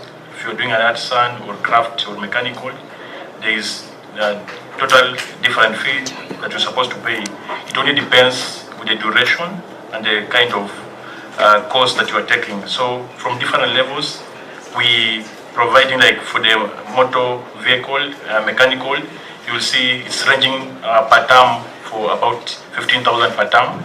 So the total amount that they pay per year, with the course runs for a duration of 1 year, is 40,000. So it keeps on changing. That one I submit, Madam Chair. So do you have, maybe just as an addition, do you have a specific VTC which is training the PWDs? So that if you wanted to visit today, you can go and see the disabled undergoing training. Yes. Which one is that? I can always ask you anytime you visit the Dandora VTC and Waithaka, you will always find that we're offering the same services to persons living with disability. Yes, Professor? Yeah, I just wanted to know from the governor, what kind of support is being given to these VTCs? Is it school fees or capitation? Number two, I wanted the governor to know that there are some governors who are giving free. We have just come from Trans Nzoia, where they have capped the cost of any training to 20,000. And the county government pays 18, and the parents pay only 2,000. Just came from the airline. That is commendable. Yeah. It's something we can look at. You know, the Bible says, as iron sharpens iron, so does man sharpen man. If there's a good idea around county, it's something good. Yeah. But what is, are you currently paying? So we do budgetary provisions and fees. So for instance, we did, is it 71? 71 million shillings. Then for instance, from the bursaries, we've said that 1 million. 1 million is what per student? Capitation per student or for we can calculate it. Or what is it? It's capitation. It's more or less capitation. Because we do 100 million for the ECDs and then 71 for the VTCs and then another 85 million now from what, so each ward, we have 85 wards, has 7 million for bursary, but one of that million is to the VTCs. So that is 85 and 71. Then now the fees that are charged by, by the different schools for the different courses, then now that makes up the 3 sources of funding for the VTCs. And do you have any partners in these VTCs? Yes. And what is the extent of their contribution? Some of our partners, the first partner is Gachagua Network. They have really helped us in terms of the infrastructure. Then the second one is Catholic Relief Services. Then there's the World Vision. There's the Kenya Good Neighbors. They've done for us a block in Dandora. Greenlight College. Then there's Shofco, the Shining Hope for Communities, that have been our instrumental partners when it comes to VTC issues. Thank you. Do you give startup kits to those who graduate from your centers? Yes, that's what we do. Actually, for those who are graduating, we always give out the startup kits so that they can start something when they go back to the society. Any proof of you doing that? Because Governor, this is very important. Let the Nairobi people know that you're doing that. It might even attract more students, so more learners. So I don't know whether you have any, do you have any information on it in your document? And while answering that, can they tell us whether they're in this KCB? KCB seems to be doing a lot in the rural counties. Everyone is running away going to rural counties. The need is here. You know, this is where there's a population, as you've said. We can be able to provide that information. Please let us have it. You know, when the governor pays a courtesy call to an MD of a bank, they will clean the carpet. I'll try. They're just here at Kemkom. I'll go visit them. I'll talk to them. Please give us that information. It's very important. Governor, the reason why we were asking about transition is because if you have 180 secondary schools and 11 VTCs, and I'm sure maybe percentage of transition to the university will be 30%. So can you imagine how many other young people you are offloading to the streets? You need to skill them so that at least they can be useful to themselves and even to you and lessen your burden. I agree.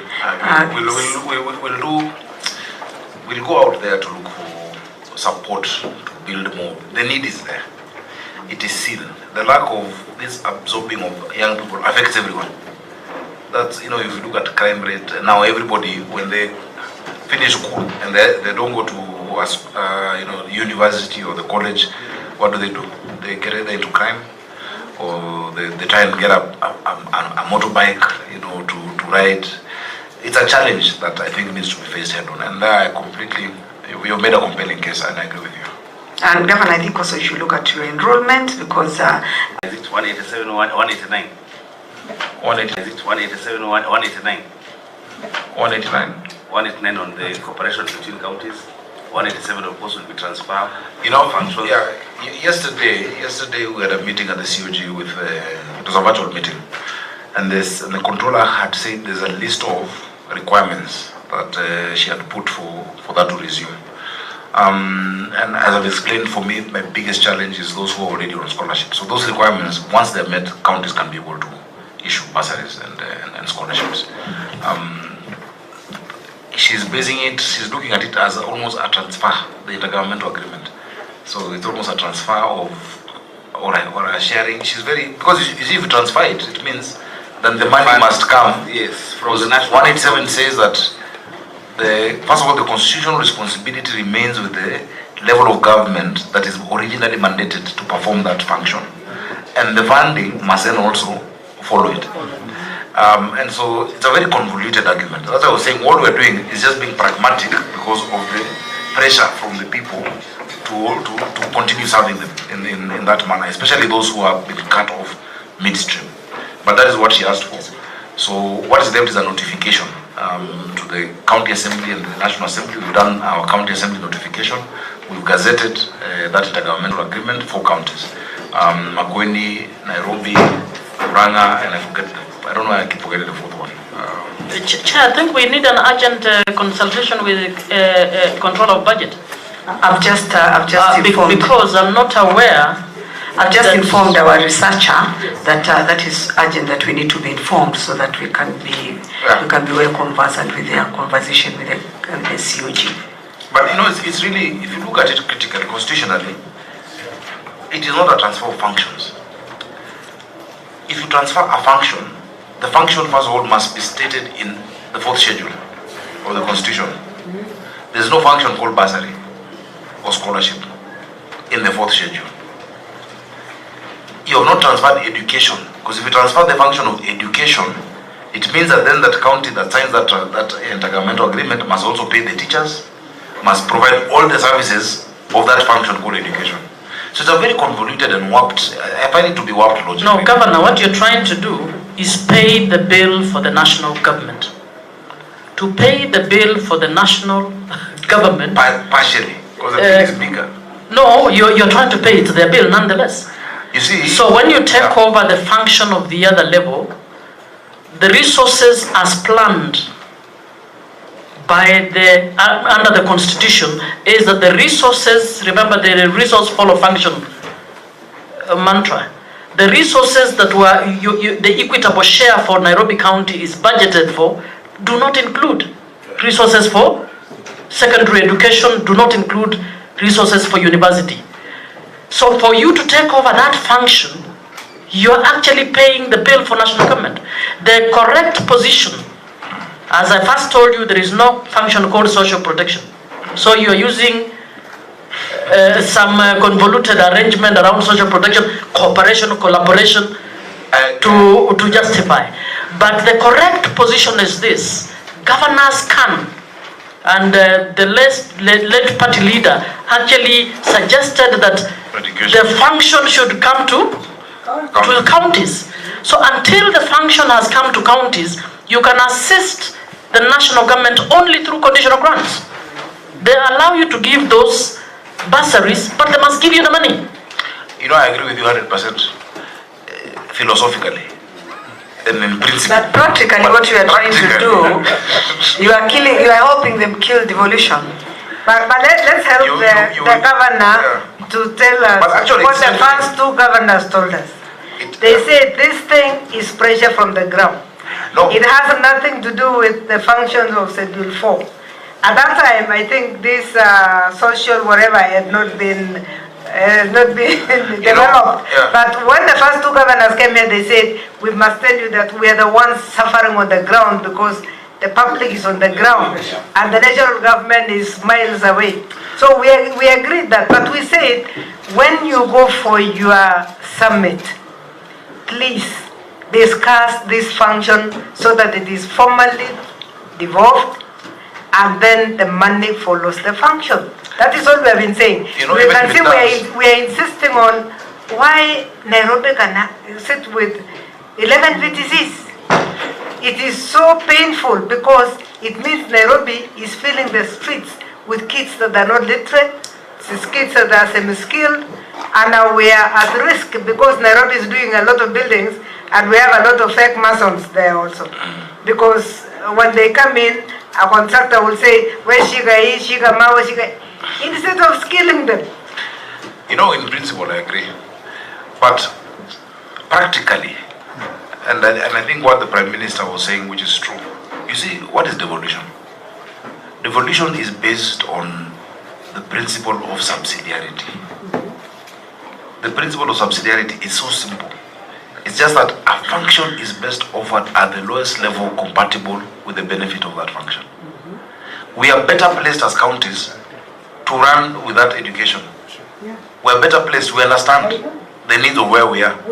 So actually what we need to have is a full transfer. But this one, what we have is a mongrel. You know, it is half German Shepherd, half Bosco. You know. Thank you. Yes, Senator Mudama. Yeah.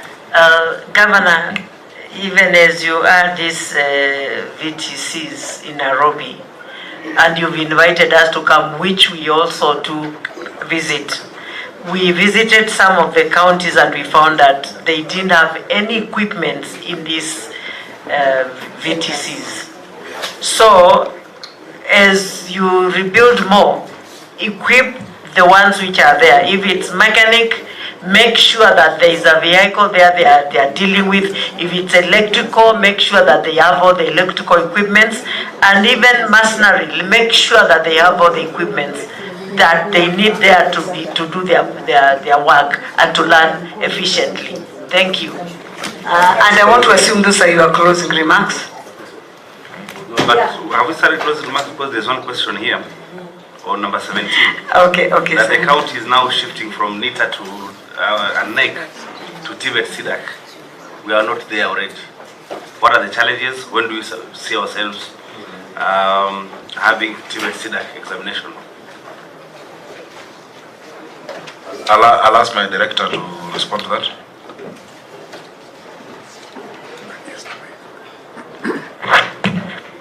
Thank you, Chair. The challenge was the training of the retooling of of the instructors, and that has already been done, and now we are going to move fully to CDAC. Thank you. Are you satisfied, Senator? Okay. Senator Kenya, please, and give your closing remarks. Madam Chair, I'm looking at some of these VTCs. They are not registered and TVETA. I don't know what that would mean. But Madam Chair, everybody here is talking about increasing without looking at numbers of enrollment. It doesn't make sense. You're telling the governor to increase the number of VCTs, but when I do average of the 12 that he has, the number of students in every VCT is 90. So why are we talking about increasing the numbers instead of us talking of enrollment? Because if you look somewhere, a place like Kiwanja, we have only 24 students. I'm reading page 523. If you look at, but that one, the numbers again are confirmed. If you look at page 522, many of them are not registered under TVETA. If you look at numbers, Kiwanja has 24. You go straight to Jericho. So Kahawa Garrison has 6. Jericho has 18. You go to Old Mathare, and I thought Mathare you have many people. The one that you, Vice Chair, you're saying they will be criminals. You only have 20. 20. You have 20. You go to Moja, the city. That has to be withdrawn. Let's not characterize people from any part of the okay, sorry, I withdraw and apologize. I'm sorry, I didn't want to say that. Sorry, I withdraw. No, I agree. I withdraw and apologize. But I'm dealing with the numbers. So, Madam Chair, let us talk about enrollment. Senator, I think I'd asked the governor. I asked that question. Yeah. I asked that question, it was not answered. Okay, then maybe you could answer, because I also asked what he's doing, whether he's got a deliberate effort to enhance the enrollment in this the challenge is, now we even have universities offering some of these artisan courses. And somebody, for instance, Kiwanja is next to KU. Would you prefer a certificate from Kiwanja or from Kenyatta University? And also they get capitation. capitation. So also, you know, some of these institutions should leave this to a different level, you know, because you can get it from the technical university here, or you go to Old Mathare. It's a walking distance. Where will you go to? That's where so we can do our campaign, increase the capacity. Yes. But still, once that is done, let's have a distinction. Yeah, you have said it differently from the way another governor said it. He said, "Can you stop universities from doing this certificate?" So we want you to give us those kind of suggestions, so that we rain on the minister to make sure that they have structure, without giving up. We can phase it out. So that without giving up on these young ones, we can actually encourage them and tell them we are the only ones giving you the best CDAC course. And because now what TVET is doing now is going for the unit only. When you do plumbing, it's plumbing only, and they are removing the theories. Universities have too much theories. And if they convert themselves again to teach the way the TVETA is proposing, then they are ruining everybody else. So we wanted to go the other way and tell us, can you stop these characters from invading the... I would not want an immediate stop, because then I have only your 11. It is a gradual phasing out as we build that capacity. But secondly, I think the language of leaders. You know, when you tell people, kama umeanguka mtihani, enda kwa hii, no one wants to be seen going to that place. That is why it was changed from village polytechnic, you know, because to vocational you make it look like ukienda huko already you're a failure, you know, and then stigmatizing. But if you go to countries like Germany, the top students, the ones who do the best, are the ones who go to do this, you know, technical works. It's the other way around, you know. Chair, I think, Governor, it begins with your policy. Yeah. If you get the information, the data, you'll be able to know, one, this is our catchment area. Two, we need to do advocacy. Three, your department should be able to tell you we have 80 universities around Nairobi, and 50 of them are offering this at this level, and then you decide what is the value proposition that I'm going to put to my public VTCs that will bring the most needy to come to this particular VTC. So it always begins with policy. It gives you data, it gives you the information that will enable you to plan for the situation. And I think also, Governor, you could be much better off if you had many learners be dealing with the issue of stigma, like a county like Makwiny. Makwiny, actually, stigma of these kids being in vocational training centers, wearing uniforms and all that is an issue. But the enrollment is very high. And you see, it's because you don't have universities there. You don't have other colleges in Makwiny or in Trans Nzoia. You know, I have a village home in Trans Nzoia. There's no alternative. But in this city, every 2 steps is a college and a university on top of a bar, even here, even next door here is a university. That is agreeable. Yeah, there are 3 around here. It's agreeable. That's understandable. That's agreeable, Governor. Honorable Senators, I think Kenya, you did your closing remarks. Please, if you've not. I have to say that I'm impressed by the presentation of Governor of Nairobi, and I want to commend him on the feeding program. It is the best thing that you are doing to the students of Nairobi, and congratulations. Thank you, Madam Chair. Thank you. Senator Madama. I just want to congratulate the governor for the good work that you are doing, and remember that you are from the Senate, so don't let the Senate down. Keep up doing the good work, because you know what you ought to do. Actually, we should. When you come here, you appear before the Senate, you should just be flowing with whatever questions which are there, and congratulations for that, but check on your water issues.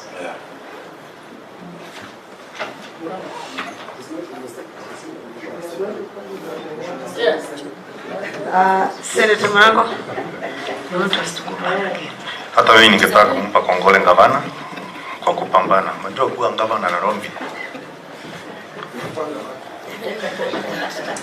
na si kwa mbaya, lakini tukiangalia gavana Nairobi, gavana wa Lamu na kwingine, hapa lazima ufanye kazi na ni ngumu. Na pia unajua Nairobi pia watu ni vichwa ngumu, sio kama kwingine. Kwa hivyo kupambana unapambana. Yenye ningekuuliza gavana ni kwamba kwa sababu wewe ulisomea chekechea hii, nimekwambia Lang'ata. Sijui kama nitarudi huko tena, kwa sababu nilikuwa naona yuko hapa na ashatoka, lakini wewe uko na nafasi ya kwenda pale uangalie venye mambo iko pale, kwa sababu Lang'ata ni jela ya kimataifa na pia watoto wengi wanazaliwa pale, wengi wanapelekwa pale. Uende utathmini na uweze kuangalia ile maneno iko hapo. Nikimalizia pia naweza sema ni kweli kwamba kuna mabadiliko katika sekta ya maji Nairobi, kwa sababu kuna mahali naishi na najua imekuwa kizungumkuti, lakini hata kama sisi tumetoka kaunti ambazo ziko kule bado tuna matatizo kama hayo. Lakini endelea kupambana na hiyo hali kuhakikisha kwamba pia umefaulu. Ya mwisho kabisa, ni ngumu sana kushindana na wewe kwa sababu unaelezea na unapitisha. Tungependa pia tukuje tuangalie, kujionea sisi wenyewe wakati tutapanga mkutano kamati, tuonyeshe tukiwa huko sasa huko ambapo kazi imefanyika. Asante sana Mheshimiwa Mwenyekiti. Thank you, Senator Muma. Thank you, Your Excellency. Just to say that I'm happy at the conversation we've had today. The clarity of mind you have, even as we have pointed out the issues that we think you need to point out. I think your comms team needs to do a better job in terms of communicating what you're doing, in my view. Senator Kavindu says she's proud of you because you are part of the Senate. I need to add, apart from being part of the Senate, maybe your DNA is not bad. So just to thank you, but to ask that as by the time we come, I would request the issues where we found gaps, trigger your teams to immediately begin on that, so that next year at this time we have a better report to give around Nairobi in terms of the little things that we raised. Thank you, Senators. Vice Chair. Thank you. I think, like the other senators who worked with him have said, at least he has not disappointed. I'm glad he apologized at the beginning because it's not like Sakaja to skip things. That is not his nature, and I was very surprised. But the kind of information you have at the fingertips tell us that you were not fearing to appear. So I think we are happy with that. Governor, the only last statement I would have said is that you check the numbers. Let's check the figures that are outside, which should be accommodated in ECD, so that we don't leave them out, whether they're in informal or formal settlement areas. Please pay focus on them, because you leave a wonderful legacy if the informal sector will be your greatest supporters at the end of your term, whether one or two, because those are people that you change once and for all, and let's have them also have their children going as far as university. Also the same thing with the VTCs. Please, let's focus on the numbers who are outside, not those who are inside. How many would have loved to come in? And it looks like it requires a deliberate campaign, even in high schools and secondary schools. Once in a while, as they're having education days, you walk in, or your officers walk in to talk to them about this course. That should not be taken as though village polytechnic is the worst thing. If you can empower them, you will change. And we have seen that where there is that kind of motivational speeches, speaking to these people, they actually change and they go back. As you started, I want to comment on that yes, education is the only equalizer. And if you can give to the low and the high at the same time, it will really be very beneficial. Otherwise, thank you so much for the information. I think we have got a lot of information to digest. Thank you. Maybe before I close, Your Excellency, I can give you a chance to also have your closing remarks. Thank you very much, Chair and honorable senators, starting with my Deputy Speaker and Senator Muma, Senator Rango, Senator of my neighbor, Senator from Machakos, and Senator Kenywa. You know, somebody said you campaign in poetry and you govern in prose. When you're in the Senate, which I was in, it is very easy to say to a governor, this is not happening, this is not happening. And I was very vocal. I was one of the loudest senators. When you get to the driving seat, every morning I wake up, I am a doctor, an engineer, it has rained, I'm a teacher, I'm a chef, I must cook for the children, there's a pothole, you are, everything in one. And I keep saying that to be a governor is the best testing ground for any job on earth, because you must have the mind of a CEO, the heart of a social worker, you must have the resilience of a politician, thick skin, innocence of a dove, and shrewdness of a snake, all in one person. And so I'm very grateful because today's meeting has really helped me in areas that maybe I had not looked at as much as I can because of the immediacy of challenges. I'm looking at the weather and I'm seeing it's going to flood, and immediately, and it will flood on Akura Road and Akena Road, but Sakaja is blamed. That's another thing Senate must look at. If they don't give us the funds, all these roads which you have problems, Jogo Road, Langata Road, this one outside, they're not under the counties. I think it's time.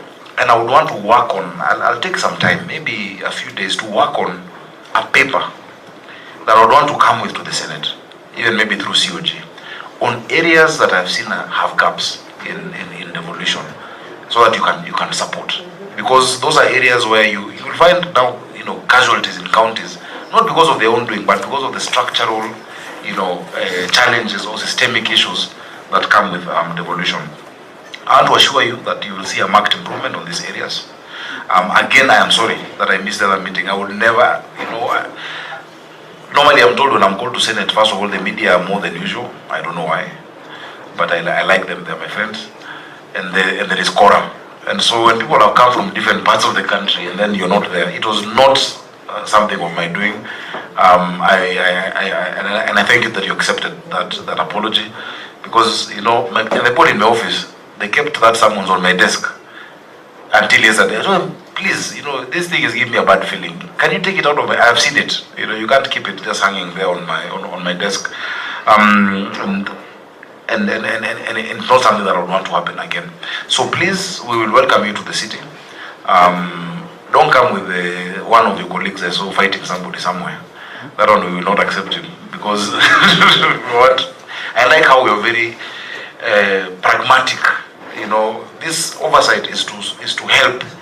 It is to grow. It is to support. It is not, it's not a disciplinary process. It's a process to support. When I have my officers here, they can hear the questions that are being asked and where we need to pull up our socks. So that we will do. Thank you for the compliments on the school feeding and all the compliments. We will keep doing it, and we hope that we can cover many more schools. So let's keep it up.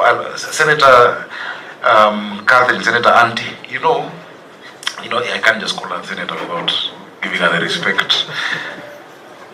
One of the words I'm living with is policy. Policy, policy, policy. And as a senator, that is exactly what I would ask a governor. And we have a department that has actually been preparing a lot of draft policies. I need to look at what they have. And I agree, once you have policy, then the immediacy and urgency of what happens to them tomorrow can be handled while dealing with medium to long term issues that are of a systemic nature and structural nature. So thank you so much for that advice. And we will consult you. I don't know as a senator if you can do, because you're a very good consultant on some of these things, even in your previous engagement. You can guide us on the right way to go, whether we work with Kipra. Oh, wonderful. Thank you, Governor. Thank you, Senator. You've asked that. I was going to offer that and tell you that you can consult her.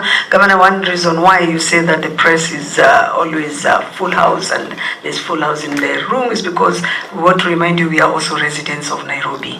So whatever you're doing, that's what we consume, and we are here actually not as much as we are senators, we're also the residents of this great city of Nairobi. I also want to thank you, and maybe just tell you, Governor, let's avoid negative publicity. You are a senator, and I think you can agree how important a conversation that we've had a day like today has been so productive, so informative. We've learned from you, you've learned from us, from what we've seen in other counties, and from that we can help each other build this country. And I think I'm happy that you appreciate how important it is to take care of the young ones especially. In fact, I'm happy that as we keep on saying, formation time starts from 4 years to 7, you're even going further from the beginning, so that is very important. And I think to us it is important that we had this conversation today, and we want to assure you that in very near future we are going to visit quite a number of your facilities so that we can see what you've given us on paper is what is on ground. Honorable Senators, allow me to thank the Senator of Nairobi, because for once, let's appreciate that his engagement with the governor was very cordial and very productive, and he gave us insights of where he thinks there are problems, and the governor has been able to answer him on site that whatever is happening is exactly how it is, and whatever is not happening is going to be done. Thank you once again, Honorable Your Excellency Governor. Thank you, Honorable Senators.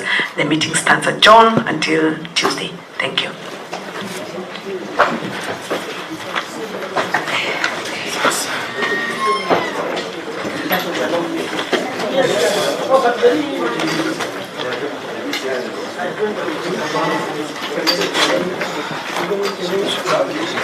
Yes.